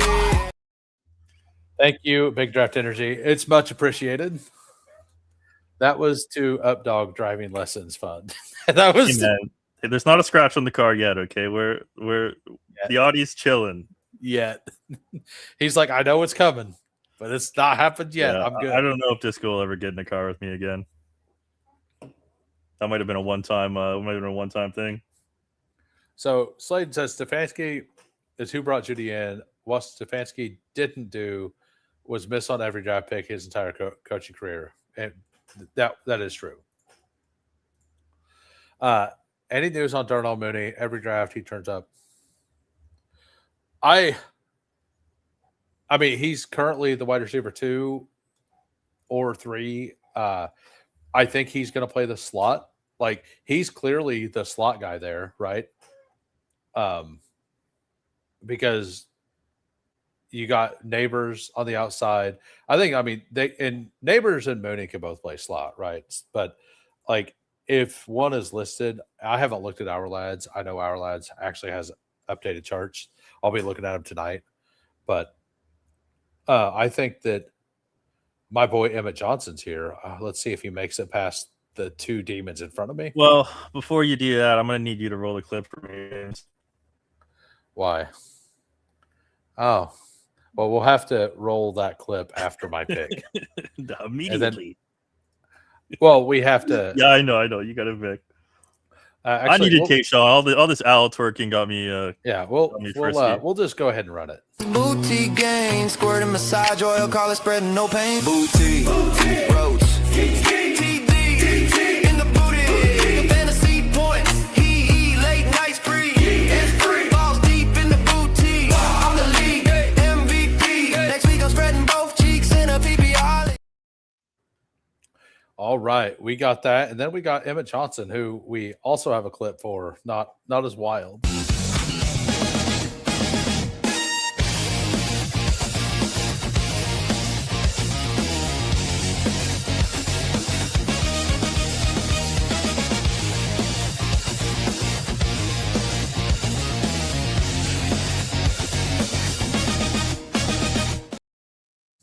Yeah, that catch was awesome. That Keyshawn Booty catch in that end zone was nuts.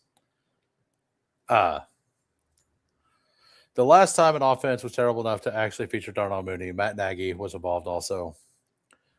I mean, actually, that's not true because Darnell Mooney almost had he was like only a few yards short of 1,000 in Atlanta that first year. Like, he actually had a really, really good year that year. Yeah, and then the year he popped off the second time he was undrafted, right? He was like and then the following year on the Bears or whatever. Yeah. Everyone drafted him and he sucked. It's like every other year. Every other year. So yeah. It might be his year. Yeah, it's probably his year again. There goes Fields sure. to Mr. Big Country. He's from the Spike Week Discord. We've got 25 entries into the giveaway. This is about your last chance. We got one more pick. We got 2 more picks, and then we're going to be doing the spin. So if you have liked the content, go ahead and smash the sub. You need to be a sub to enter the giveaway. If you win, you'll just email, or not email. Who uses email? You'll message me on X or in my Discord your drafter's username, and I will get you a ticket. You do need to respond in the chat after you get drawn. Who Hames, bro? You took my guy. That's annoying. I told you several rounds ago. I was double stacking Baker Mayfield. Yeah, I know. I was just praying. Now I don't know what to do. I do not know what to do. It's just, like I told you several rounds ago I was doing this. Now you're like, you took my guy. I planned this out. I planned this out at pick 151, man. I don't. Ridley. Smash the like.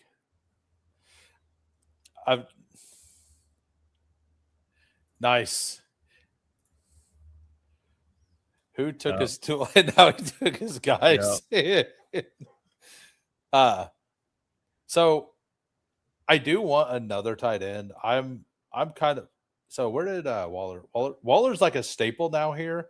I actually have Waller ahead of Otten. This is one of the only teams I would have taken Otten on, and he goes way ahead of ADP. Or maybe that is his ADP. I don't know. I have Otten pretty low. I just don't see Baker, like, unless every wide receiver is hurt, and which is possible, like, Otten doesn't really get targets. Like, Baker only targets tight ends when everybody's hurt. So I don't love it. I don't love it. The Hibner hype train is here. I haven't taken a Hibner. I've taken a couple shares of Raritan. Actually, And we took Raritan in the Member Mania last week, which we have another Member Mania this week. And Member Manias are awesome. That is later tonight, 7 p.m. Central. Member Mania. I will be drafting a team with the chat telling me who to draft. I will take, we'll go over all the rules at the beginning of it, but only YouTube members can watch.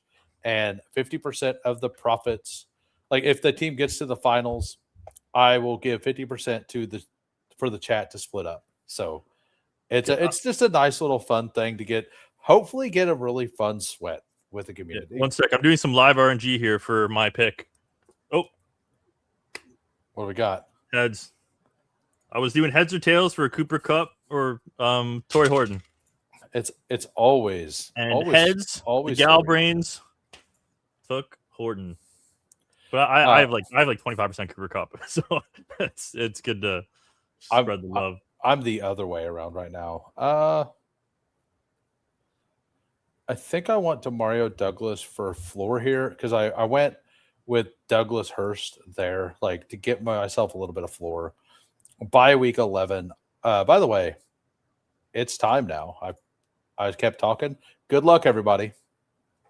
Good luck. Good luck, boys.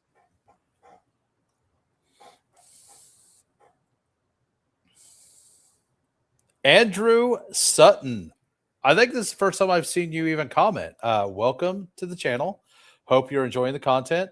Say something in the chat by the time the draft is over, and then you can either message me on X or jump in my Discord and send me a private message on Discord. And that's usually the easier way to do it. And you'll have to send me a message with your username so I can copy it to send it over to the drafter so they can add the ticket. So Andrew Sutton, you do need to be here. You do need to say something.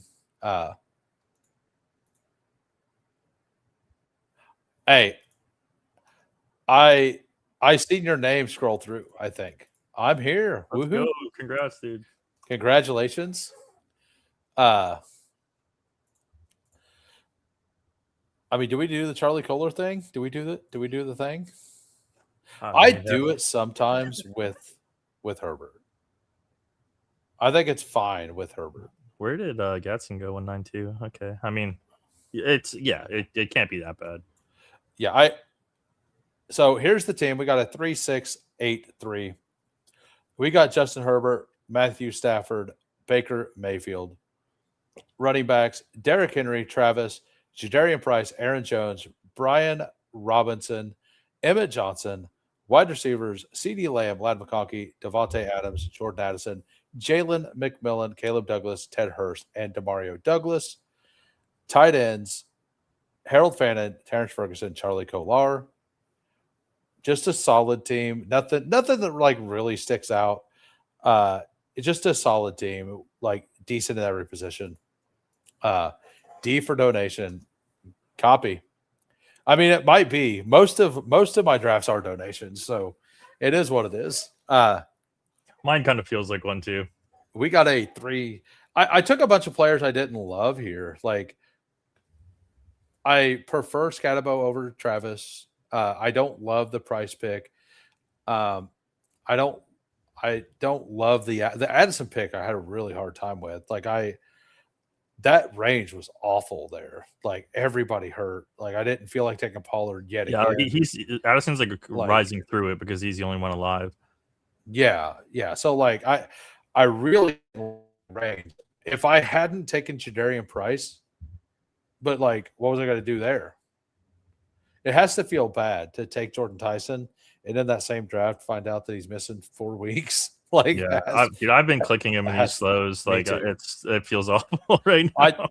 Earlier this morning on a DraftKings main, I wasn't sure how long the dip would be, and I took him at 93. So but, that's still okay though. But yeah, I wonder where he's going to settle. It's I think he's going to settle behind Stribling, right? Oh yeah. He's gonna settle 130ish. He's gonna be with Denzel Boston. Yeah, with Boston and Shaheed down there. Yeah. All right, Updog here. Go ahead and review your team. 3692. I got Jared Goff, Bryce Young, Aaron Rodgers. Zero RB start, so my running backs leave a bit to be desired, but Judkins, Stevenson, Dobbins, Marks, Jaden Blue, and Pacheco to go with my Detroit stack. So, I mean, it's honestly a pretty gross running back room, but we got some pass catchers. We hopefully have 3 lead backs there, and Quinshawn needs to have a breakout season. And then the receivers, Amon-Ra, Nico, Tet, pretty beefy starts. I got Pittman stacked up as well. I got Coker for the double stack, and then we ripped off 4 punt guys: Booty, Ridley, Horton, and Malik Benson, who is a guy. He's a guy. He's getting buzz. I'm not gonna click him once purely because I remember Dante Thornton getting the same exact buzz from the same exact people last year. Yeah, well, he's steamed to like 160s or something. Yeah, and I just can't forgive that, I guess. Yeah, I mean, I remember on drafters at the start of the season, he had an ADP. And I literally didn't know who he was at the time, and I remember I mixed him in on some Mendoza teams. But yeah, he's getting some buzz, and like we all know the receivers there suck. So he last pick, there really wasn't anyone else I liked, so it's fun. And yeah, the Pacheco thing, man, like I don't care. He's not that hurt. Like I have a Detroit stack. It's fine. Yeah. And then two pretty good tight ends with McBride and Laporta for Detroit triple stack, I guess, with Pacheco. So kind of fun. The running backs are pretty ass, but yeah, I mean, if things break right, it could work. Yeah, you definitely need your wide receivers to hit hard. And then we got T-Guard here, who is a member. I will review their team. They got a 3683. We got Lamar Jackson, CJ Stroud, Geno Smith. And by the way, we will be doing another draft. I'm going to jump in a survival lobby for anybody who cares. I'm in the next drafter survival lobby. I'm going to review this team, and then we will see where we're at. Lamar Jackson, CJ Stroud, Geno Smith. Running backs, Jonathan Taylor, Omarion Hampton, Breece Hall, RJ Harvey, Jordan Mason, Alvin Kamara. Wide receivers, Zay Flowers, Brian Thomas, Matthew Golden, Mekhi Lemon, Jaden Higgins, Tank Dell, Devon Vele, Antonio Williams. So I actually really like this. That's not T-Guard, apparently. Oh, it's not T-Guard? That's not T-Guard. TG Mark. I know this guy became a member just the other day. I do get people mixed up. My bad. Yeah, the KLS and Thornton Buzz was shameful. Just put on KLS somatic special. Yeah. There he is. There he is. There we go. There he is. I knew that TG Mark became a member the other day. And I know that you also became a member the other day, and I couldn't remember. So then Juwan Johnson, Kenyon Sadiq, and Michael Mayer. So we were talking before the stream about the Sadiq thing. Like it's such a good swing, but it's a scary pick. Like the whole hernia thing being weird. Yeah, I like it, honestly. And I mean, like his tight end room obviously is super weak, but if the Juwan thing works and the Sadiq thing works, it's like the perfect late tight end room. And Bowers goes down, all of a sudden that's cooking with gas. Oh yeah. He sniped me on Antonio Williams. He was going to be my last round pick. I was shocked to see he was still there in the last round. He's available in the last round every once in a while. So if you guys want to do a survival over here on Drafters, go ahead and do that. Let me see real quick. So yeah, there we go. All right, Andrew, I followed you back. You should be able to message me now. So just message me on X, and later after the stream ends, I'll message Drafters. It sometimes it gets added within the hour. Other times it takes a day. So I'm assuming you'll have it by time I stream tomorrow for sure. So we need 5 more for the survival contest, 4 more. So usually when it gets down to about here, it does feel a little faster as well. Najee went to visit the Giants, but he hasn't signed or anything. So while It's curious that like no other teams are poking at him. Honestly, like I would have thought the Niners would be one of them. The Niners Dude. also released Herbert today, by so the Zamir thing might be a real thing. by the way, Manun guy missing multiple weeks. Like if Najee went to the Bears, it would be so bullish. Because like that's a round for one Swift? capital. No, for Najee and Swift, honestly. Yeah. Like Kyle Manun guy's a 7th round pick, right? Like no, like I like Manun guy. He's a very solid player. But these teams don't respect the 7th round draft pick capital, you know. And if Najee, like if yeah, I mean, but once you're off the team that drafts you, I don't think it really matters. Like your previous capital. Still targeting week 1. Okay, good to know. But yeah, he's gonna be a baller. Yeah, I mean, I've been scooping up him in the 115 range, and if I can start getting him in the 130s, like if it's between him and Woody Marks, give me him all day. All right, we are in. We get the 101. We got Lutz at the 102. We got TG Mark at the 4. We got Nyson Blunt at the 5. Tiger Town at the 6. Louisiana Lightning at the 7. Game Tight at the 10. Updog at the back of the room. At the back. But yeah, I think I am going to take my leave here. I jumped in just to draft with you guys, and my slows are starting to catch up with me. But it's been a pleasure. I'm enjoying these streams, and our BBM we cooked up was pretty fun. Yeah, I will name that as soon as this is over. And after this draft, I will be logging off and setting up for the members only. But I appreciate you popping in once again. We'll definitely have you on next Monday as well. We have to get our dinger payouts. Like basically, I only got 3% Bijan. I apparently haven't been drafting at the front. Let's just take a Bijan share. You're welcome, Lutz. Like I didn't realize I've only 3% Puka too. I've literally only through 45 drafts, so it's like the variance is gonna be, true. It's gonna be there. I was thinking, oh yeah. I was thinking it was a main, and I do have Gibbs at the 1 here, but yeah, I threw my my YouTube channel link in the private chat if you wouldn't mind plugging it for the gentleman here. So I don't stream very much, but I am going to be streaming my slow draft process, showing you guys how a sicko goes through 500 drafts. So I'd appreciate a follow. I don't really have it. I have like 50 followers, so it would mean a lot. And yeah, if you guys want to try the product, $20 off, promo code WHO. It only costs you $40 for the rest of the season. And the solver is totally free on the site, so you can go play around with that. Yeah, well, have a good day.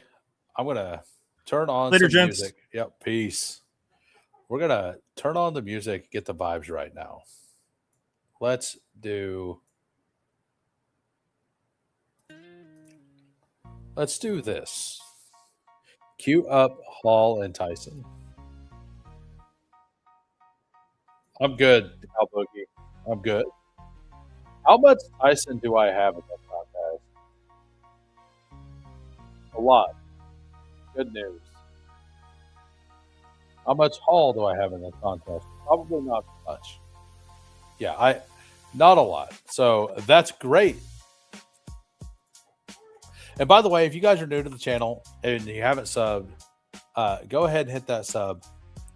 I'm going to remove subscriber only mode right now and then change the banner as well.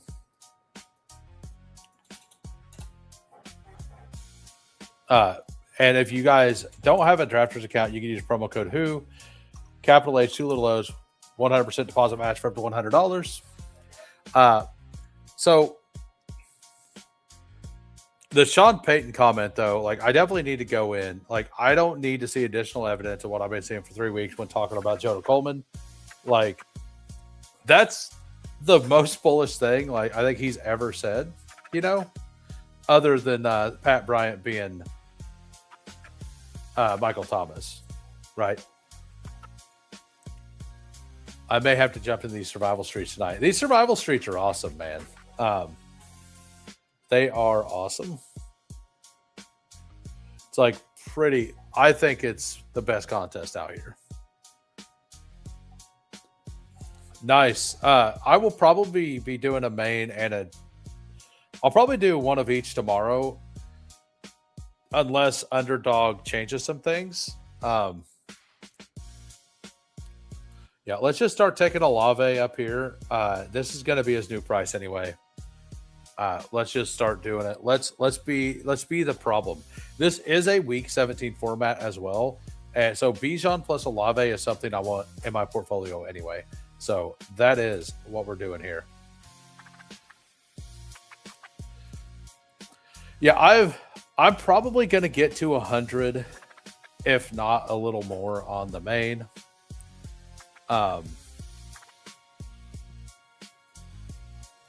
Hell yeah, 23% Olave. That's pretty awesome. I mean, I'm pretty sure. So Lutz isn't scared of the Jeremiah Love thing. He does have like a nutted week 17 matchup.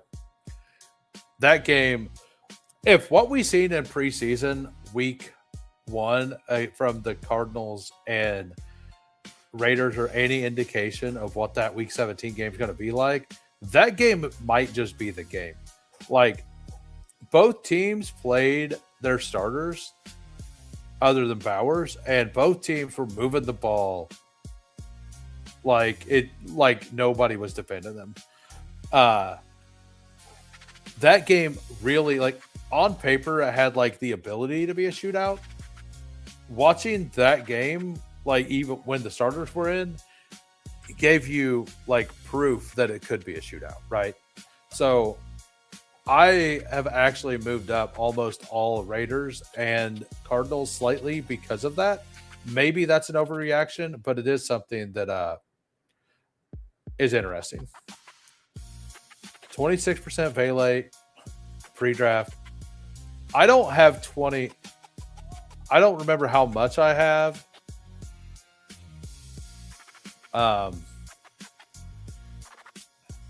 Like, obviously, I had 9%. He wasn't 100% drafted, so 9% feels pretty good. 26 is awesome. I'm currently at 105 in the main. I may just stick with that. Think I'm at 9% too. Oh, that was on Underdog. Nice. Yeah. So, time to scroll out a little bit. Hopefully, I can get one of these running backs. Any of them. Like, Travis would have been fun. I'm probably not going to be able to get any of them. I'm still fully in on Devontae Adams.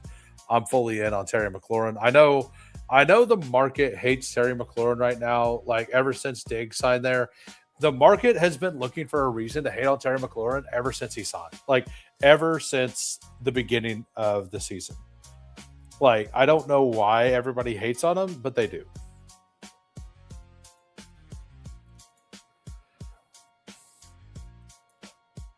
I'm pretty sure Bayou Bengal is the Valet guy, but you guys can all fight for second.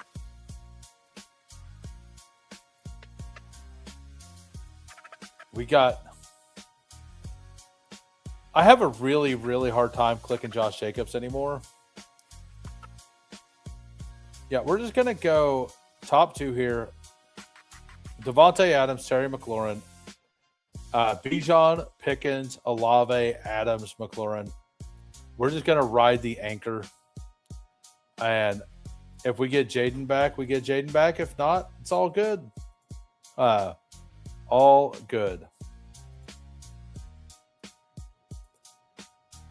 And we're probably just going to be done with wide receiver for a bit after that pick. So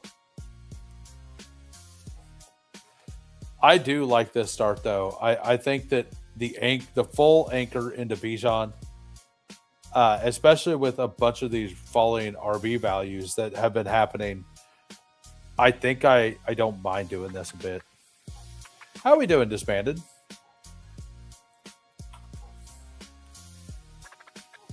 Headed home? Hell yeah.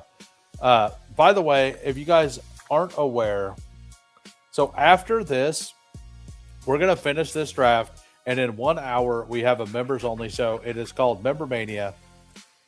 And what it is all YouTube members, if you show up, we're going to do a DK Millie draft. When we're on the clock, everybody in the chat, there's a delay, so it makes it chaos, which is part of the fun. Everybody puts in the chat, no spamming, who they want. Like maybe 2 names. And whatever name shows up the most, that's who we draft. There's another rule or two, but if that team makes the finals, I will give 50% of the prize pool to the chat split up. So let's say there's 19 people in there, 19 people split the cost. We'll put a vote up. We always put a vote up if it's 5, 10, 20, or everyone gets to split. It's always voted as everyone so far. We will still do that. Jonah Coleman from round 5 on, says Mike Rob. Yeah, and some people go in there and just troll. You're able to do it. I do give myself two overrides, 2 times that I can override the pick. If I think it needs to happen for like a structural reason, I'll do it. Or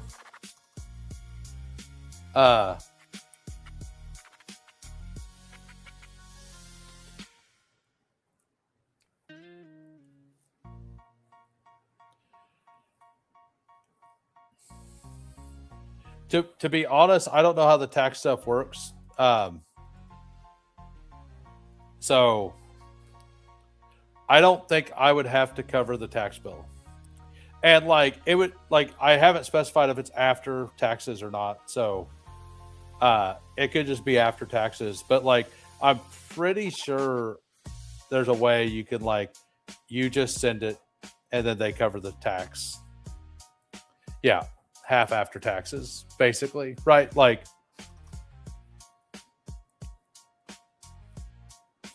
I mean, yeah, it's one of those things. I mean, it's not really generous because I'm just trying to give something back to the community. Like you guys support me, why not do something for you guys? Yeah,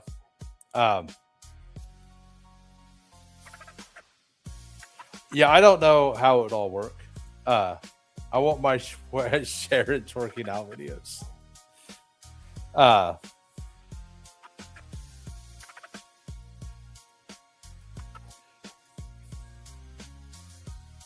Yeah, exactly. Like if that becomes the problem, we'll figure it out. Like it's one of those things. The likelihood of it being a problem is very low. And if it is a problem, we're just going to be okay with it being a problem. Right? Like we're just going to deal with it. I could pull Dak up here.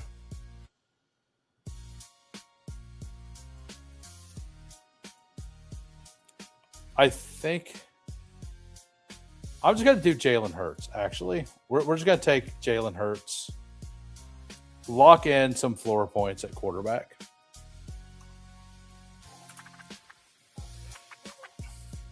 Yeah, so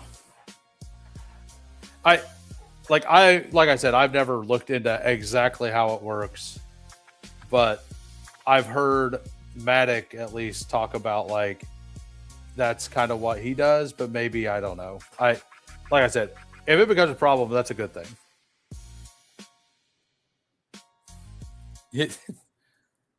Like, right.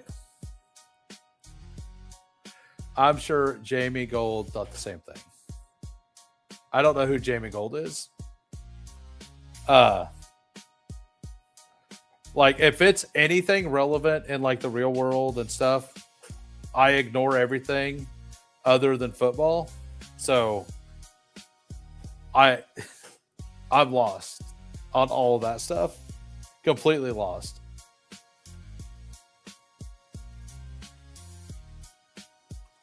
Okay.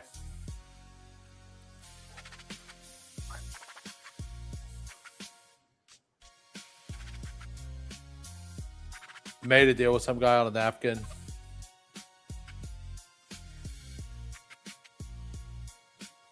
My threshold for lawsuits is $3. Yeah, so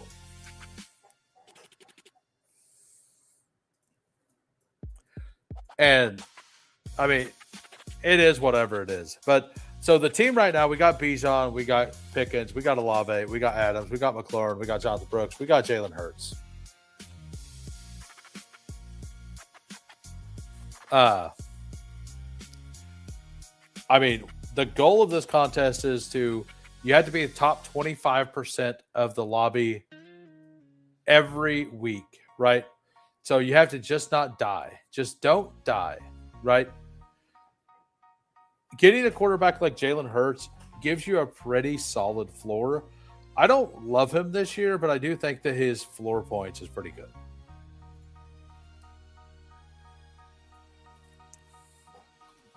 We got a bunch of members to review in this one, too. We got Luch, we got Nice and Blunts, we got T-Guard, we got Tiger Town, we got Game Tight, and we got Updog. So we'll be running that pretty close. For sure. So as for news and everything, like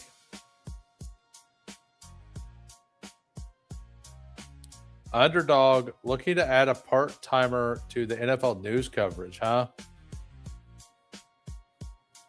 Jordan Tyson injury history, wild stuff.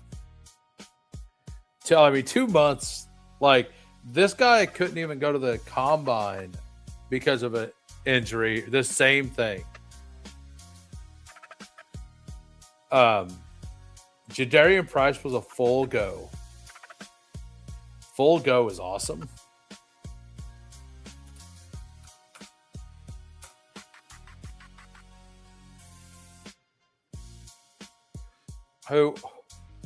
Why do you think this is the best content out there? Contest, you mean? Oh, yeah. Contest out there. Just curious since this is the first year you're doing it. Yeah, I do. Number one, it's only 28,000 people instead of like 186,000 people. Number two, like, I love the Eliminator. I've never been a head-to-head guy in anything. I personally always feel like the best overall team should win. Now, I love the randomness of like the playoff best ball stuff. Or not the playoff best ball, but just Tucker Kraft is a smash here. And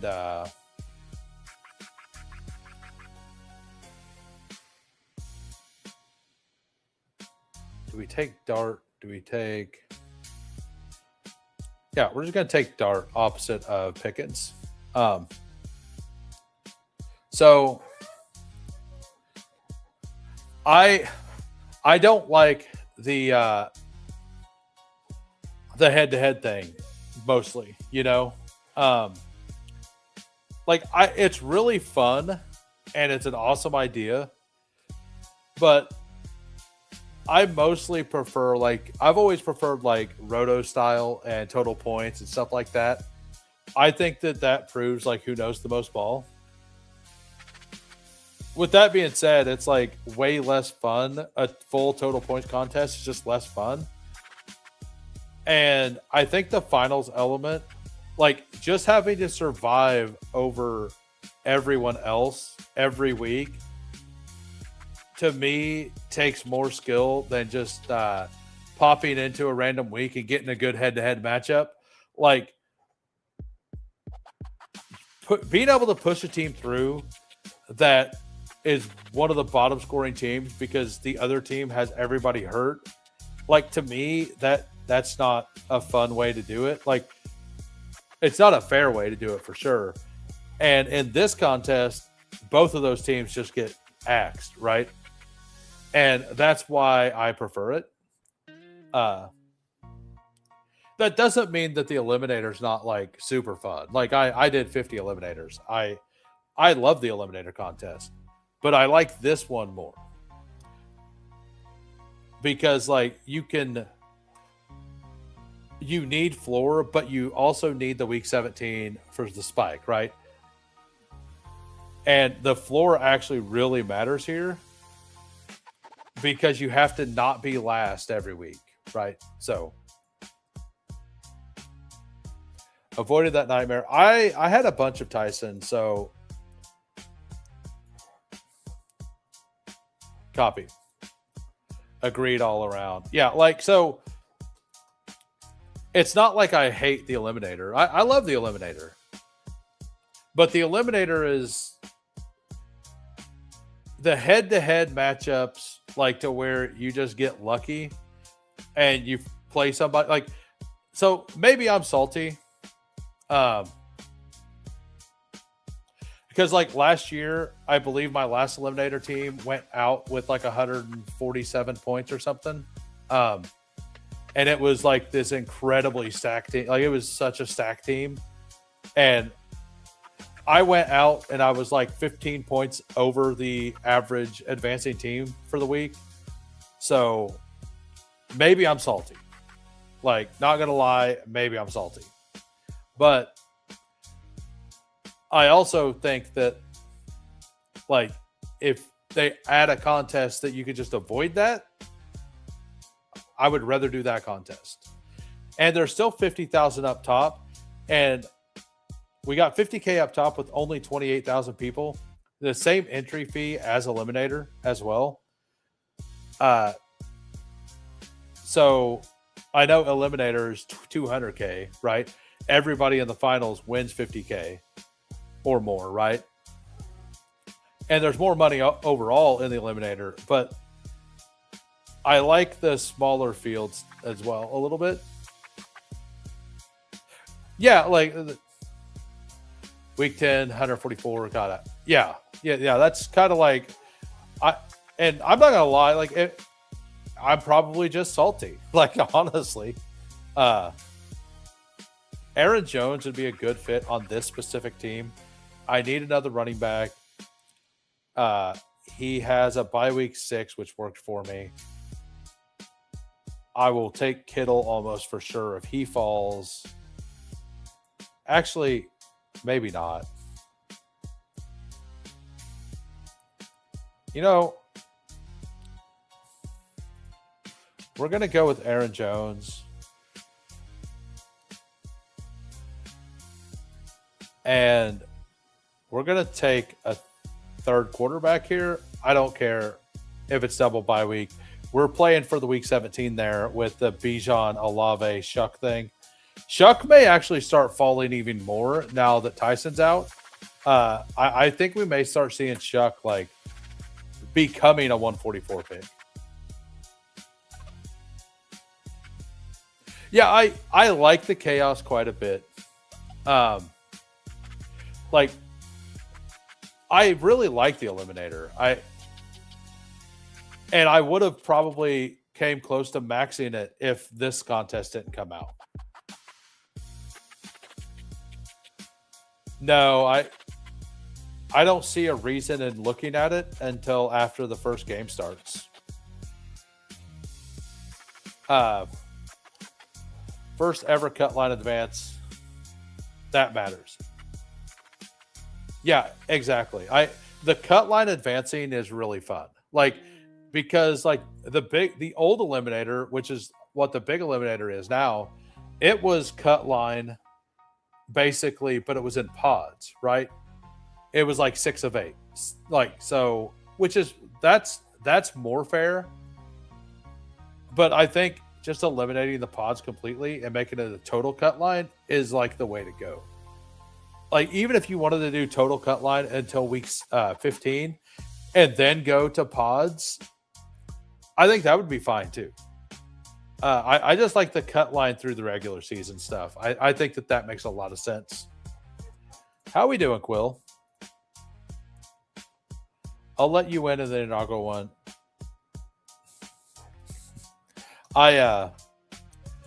Shuck was probably, honestly, not a great pick there. Actually, the pick that wasn't good was probably this Jalen Hurts pick, but it is the pick that has me the extra bye week, right? Like it is my week 8 play. My week 8 play here. And with all the RBs, like the last lobby, so this survival, running backs do go higher. And in the survival, I was hoping that we could get a faller, and we almost took JCM or Corum here at 97. And based on the fact nobody at all useful really came back, I do think I made the wrong decision on taking Dart there. It was a naked Dart opposite of Pickens, but I do really like Malachi Fields. I don't mind taking him late. That is the plan. Shaheed is still here. That's fun, actually. Tucker Kraft falling all the way back, like, is something that probably hurt me a little bit as well. So let's go with Tank over Actually,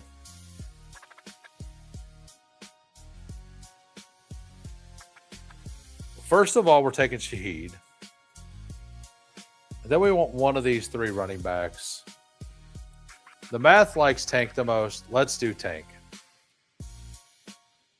It's different by week. We got Bijan Brooks, Aaron Jones, Tank Bigsby. Quarterbacks, Jalen Hurts, Dart, and Shuck. Incredibly strong there. Bijan anchor, Brooks, Aaron Jones, Bigsby. Wide receivers, Pickens, Olave, Adams, McLaurin, Shaheed. Like, we're cooking here at wide receiver. And then Kraft.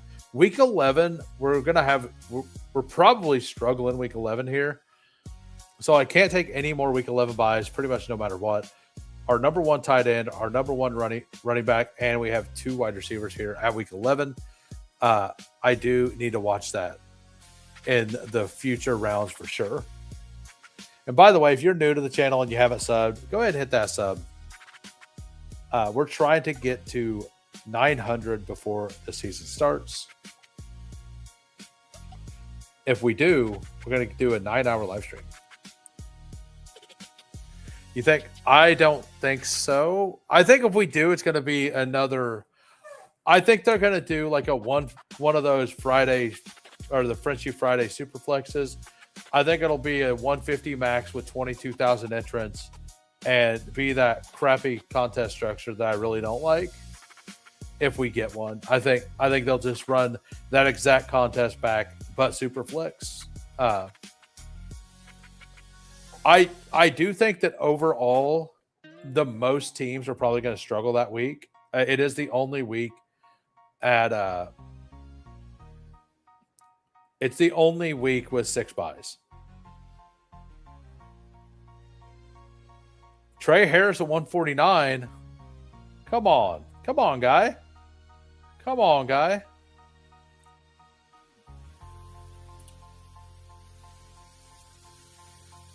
Oh, Superflex Eliminator Frenchie would be fantastic. Like the $3.20 max Superflex Eliminator Frenchie would be fire.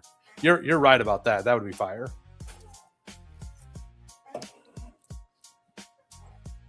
And if you guys are new to Drafters, or if you don't have an account, use the promo code scrolling across the bottom there. It'll help me out. It'll help you out. It'll allow you to get into the giveaways. I do 4 giveaways a week right now. I'll be doing another giveaway tomorrow. I will be giving away a Drafter Survival ticket tomorrow. So you want to be around for that.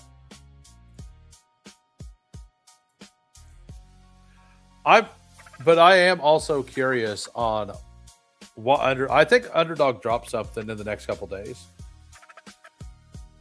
Yeah, I think that did you hear my Lad McConkey take earlier, nice and blunt, or not? I know you come in recently, but I used the promo code on who and got my match on Drafter. Goofy Chicken. By the way, you guys need to go follow Nice and Blunt, Goofy Chicken, Bayou Bengal, Big Draft Energy. All of them have YouTube channels. All of them awesome content. Basically, I said that the fact that they're talking up every single player other than Ladd McConkey, and then every time, like, you don't hear any of the beats talk negatively about Ladd. Like, every time you see something, it's just Ladd cooking. Like, it kind of feels like they're intentionally not showing Ladd or talking him up, which means he's going to fully smash.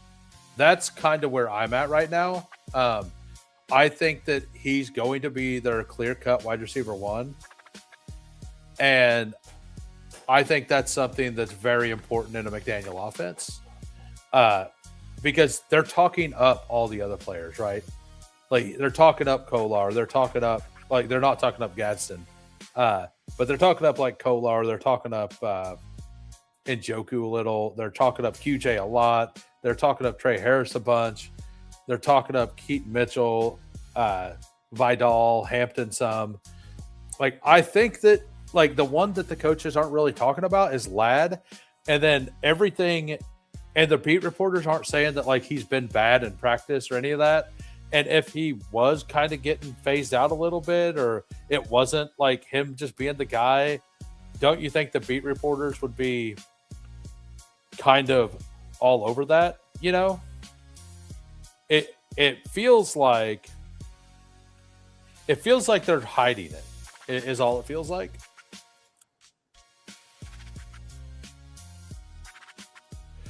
I've been fading QJ for a while. It might look dumb, but in the future. Let's take Ray Davis and Pacheco.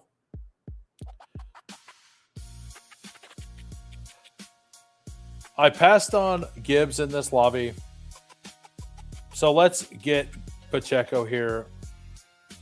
I don't love my running back, so I was going to do something like that.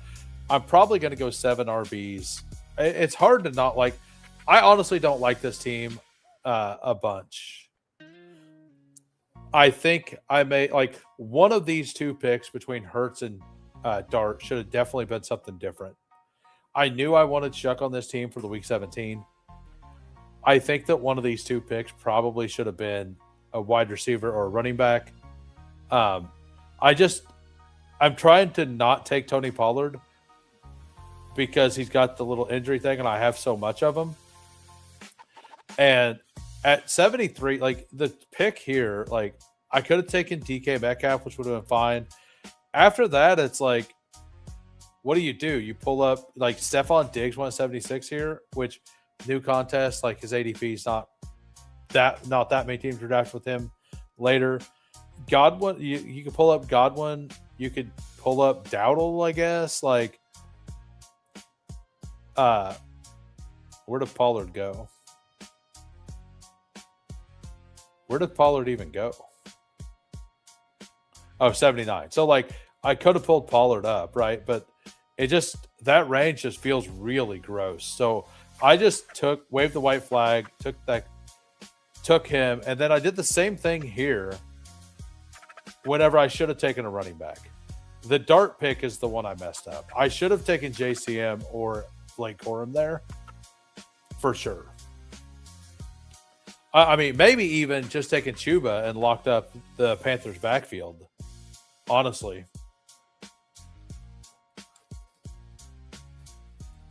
So I definitely, the Dart pick, I was doing it to get the backstack, like to backstack him, which I'm going to do in this next round, unless somebody wants to snipe me. You can snipe me. It's all good. But I'm going to take Malachi Fields here at 192 if he's there. And then And then we're going to look at tight end as well. But yeah, I think that one pick kind of like, because if I do that, then I probably take a couple receivers, or I would have taken Dalton Schultz there, and I'd like my tight ends a lot more, and I'd like my running backs a lot more instead of going the double tap there. But yeah. And by the way, Ty Johnson is fine. I believe that the Ty Johnson scare wasn't really a thing.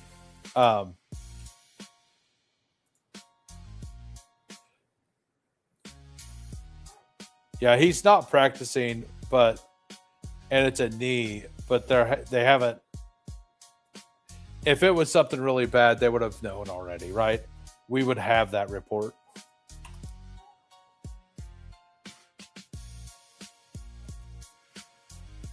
But yeah, the Ladd stuff, like I think I'm fine just pulling Ladd up at this point. I've been slightly overweight him in most contests anyway, so that feels fine. The one player that I'm kind of changing my mind on a little bit is Achane. I'm not like a full smash on Achane, but I think he's a good pick.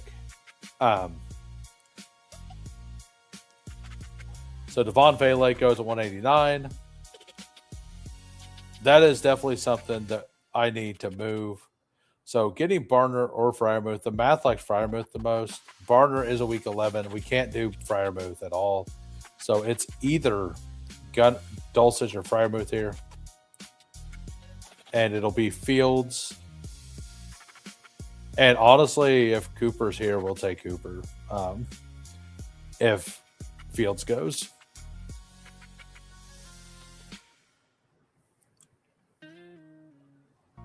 So what is Lutz going to do here? Sean Tucker, Malachi Fields, Pat Freiermuth. Double in right there. So we got Tucker Kraft, we got Pat Fry. So the team right now looks solid. I think I'm fine just stopping at those two, like in this contest. I think I'm fine with that. Although I don't really think there's any running backs left that I would like. I mean, if Emmett Johnson fell all the way back, we're good. We're real good with that. That would be slightly after his ADP, but he is a riser right now. That dude looked awesome whenever he got the ball in his hand and was able to actually play. He actually fought through some tackles. Like I was pretty happy with it being a big bag holder on Emmett Johnson. Definitely feels better than like my Omar Cooper bags or my Jordan Tyson bags based on the cost. So we got and by the way, Goofy, have you been drafting over here on Drafters much? I know I've seen you in a draft or two of mine, but that $3, I'm assuming you're doing that $3. Did the $3 fill? Because it was about filled earlier. Yeah, the $3 filled.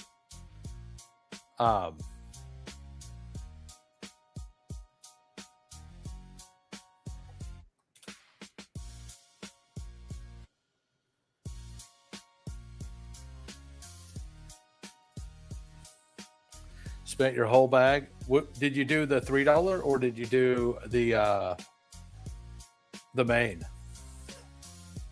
Because like I think the $3 is a pretty fun little contest.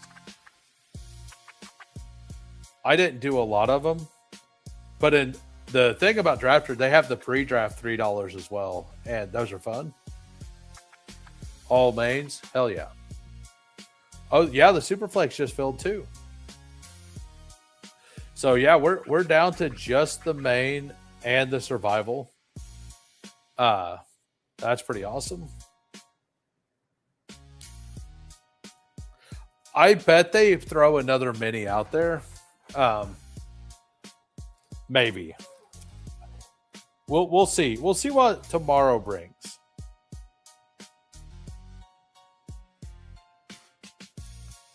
I could be up for doing some minis as well.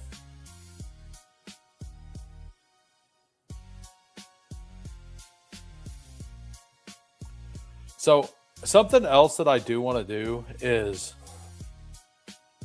I want to max the DK hot route. I haven't done any yet. I'm probably going to like queue up for them randomly. And when it fills, just go live. So the hot route is a 3 max $100. And it's a top 2 advance, top 2 out of 10, and then a 1 of 8, and only 23 people in the finals. It's got a 23 seat final, 2,500 to get there, 100,000 up top, with a 2 of 10 and a 1 of 8 here. Like I think that's a really fun contest. I'm definitely going to be drafting that. I will probably stream it if I can. I'm not gonna try to fill it on stream though. 30. He didn't fall at all. DraftKings is the place that those players are going to fall. The drafters crowd's actually pretty sharp. And it makes sense because like it is the smallest site. So the most degen of drafters are probably here, right? And the most degen of us are probably the most likely to be paying attention to everything. It's a nice one. Buddy did all 3. Nice. I've heard that the DK's like that on the higher dollar stuff.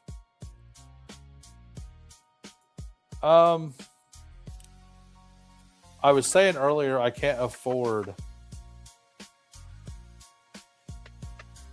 You know what? Let's double stack Jackson Dart here. And I'm just going to take P. Ryan here as an extra RB to help maybe get us through some weeks. I have a bunch of Idol and a bunch of contests. I do think he's going to get used. Give me the Bengal. Just give me the Bengal here. And then we have a lot of these kind of scroll down options we can take. Like Troy Franklin's still a clickable name. So I did my drafters rankings today, and like basically, why is this being weird?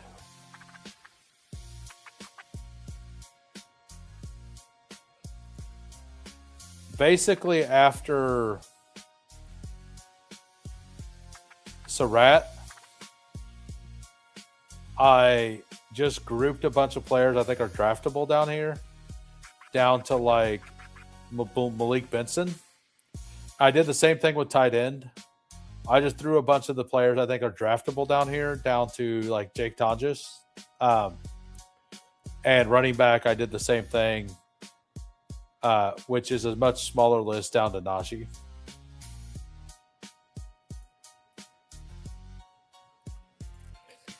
Yeah. I think I said pick 30, but I might have just went up there and said up here. And if you're an audio listener, that didn't help at all. But yeah, it was pick 30. I probably failed. I failed the prompt, guys. I failed the prompt. That's my bad. My bad.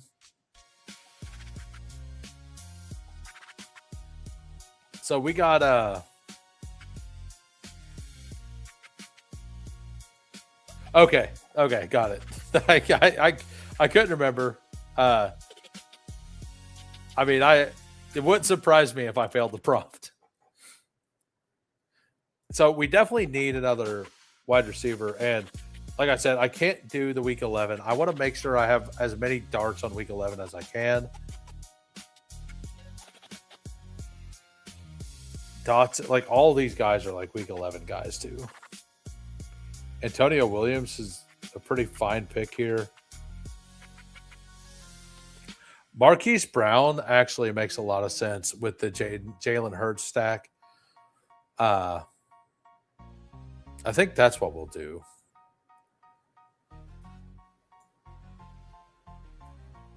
No, I definitely want Bourne over him.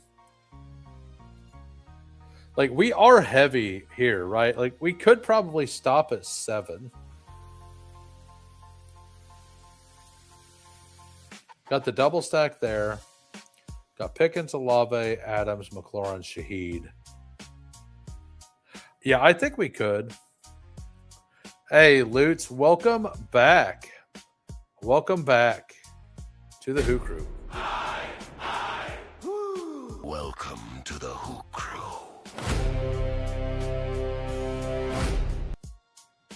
So, Lutz definitely doesn't want to miss the member mania here in 20 minutes. So we'll get Kendrick Bourne, and we will be reviewing these teams. We got a 3-7-8-2. We got Jalen Hurts, Jackson Dart, Tyler Shuck. I think I fumbled the bag here at the dart pick. Not going to lie. I think I did.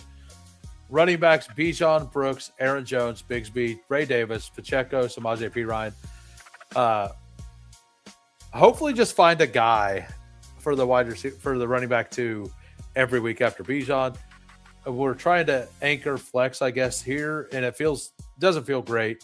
Pickens, Olave, Adams, McLaurin, Shaheed, Malachi Fields, and Mooney, and then Kendrick Bourne as well.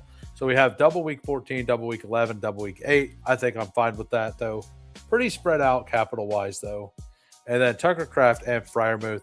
So tight end is, I went ahead and said, because it's a cut line thing, like you just have to not get like last. I think going thin at tight end could work because it does on average score the least amount of points. So if you're going to be weak anywhere, and I felt like I had to get stronger at running back, so I decided to go weaker at tight end because it's cut line, right? I think that strategically that's the right move. Doesn't mean it'll work out though. We got Lutz. We got a 3-6-8-3 here. Jared Goff, Baker Mayfield, CJ Stroud. Running back, Gibbs, Jeremiah Love, not scared about the high ankle. Ramondre Stevenson, Tajay Spears, Sean Tucker, Kamani Vidal. Very solid running back room. Happy poop says, like, thank you for the happy poop, Lutz. We got a wide receiver room of Nico, Luther, Parker, Washington at 50. Absolute animal. I will say Parker Washington for the cut line style thing to me feels a lot better than anything else. And so does Downs. I think this combination feels really good for this tournament. I still can't buy into these guys at these prices. Like, I'm having a very hard time with it. Then we got Stribling, Dontavian Wicks, Kayshon Boutte, Demarcus Robinson. I don't mind this Robinson pick. I moved him into my draftable range. Then we got Fannin, Schultz, and Njoku. Solid team by Lutz. Then we got TG Mark, 3-6-8-3. Jaden Daniels, Fernando Mendoza, and Tua. Just heavily leaning on Jaden Daniels.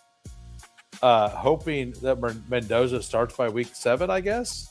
Or are you expecting Tua to be there week 7 and Mendoza to be there afterwards? I don't know. We'll find out. DeAndre Swift, Kenny Gainwell, JCM, Chris Rodriguez, Woody Marks, Marshawn Lloyd. Very strong. That's definitely a strong enough running back room. I'm assuming the wide receivers are stacked, and they are.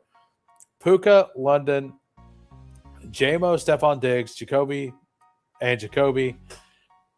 Jacoby, Devon Vele, Malik Benson, Trey McBride, Sadiq, and Michael Mayer. I don't know you needed Mayer, but I get it. You're building out that stack, building out that game a little bit. So, no, I do think it makes sense there. You didn't need anything else, so it definitely made sense. We got Tiger Town here. Tua ain't doing jack shit, says K-Space.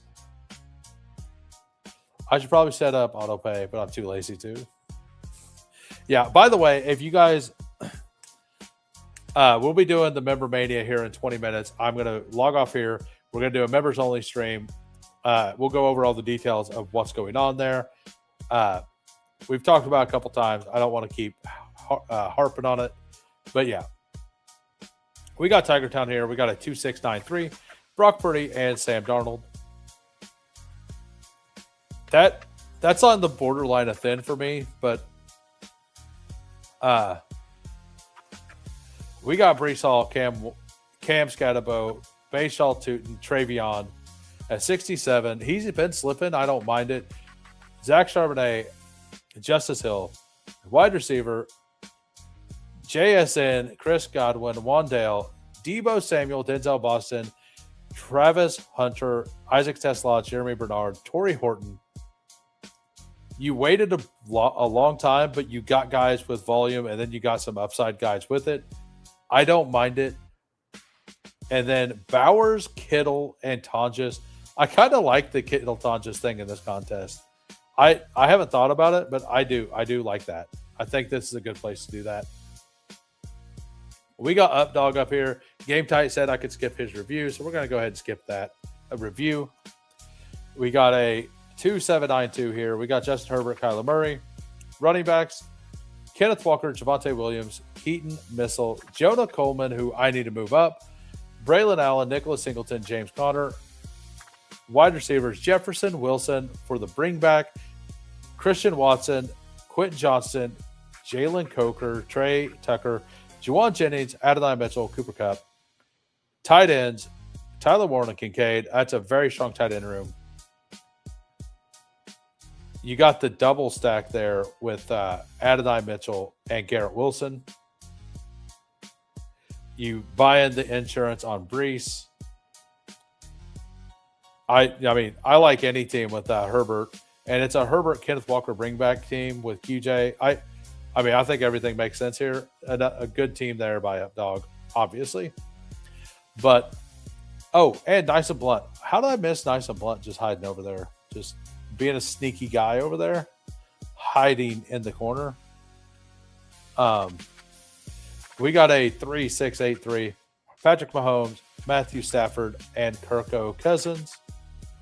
Derrick Henry, Travis. I did the same thing in the main just a second ago.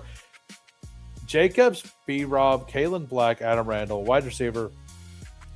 Amon-Ra, Rice, Carnell Tate, Jordan Addison, Trey Harris, Jalen McMillan, Omar Cooper at 197, Keon Coleman, Sam Laporta, Travis Kelce, and Isaiah Likely.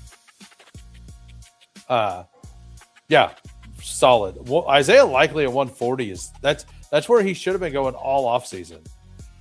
I like that. That's a really good price. Yeah, so let me find the other stream real quick. But what it is it's called Member Mania, by the way, K-Space, and we're going to do a DK main. And yeah, his team is great. He kept stealing all my picks. Yeah, so we're going to do a DK main, and all the members of the chat, like there's a delay, right? Which is going to make it chaotic. And the chat is going to say who they want. No spamming. If you spam, I'll ignore you. And whichever name I see the most of, I take.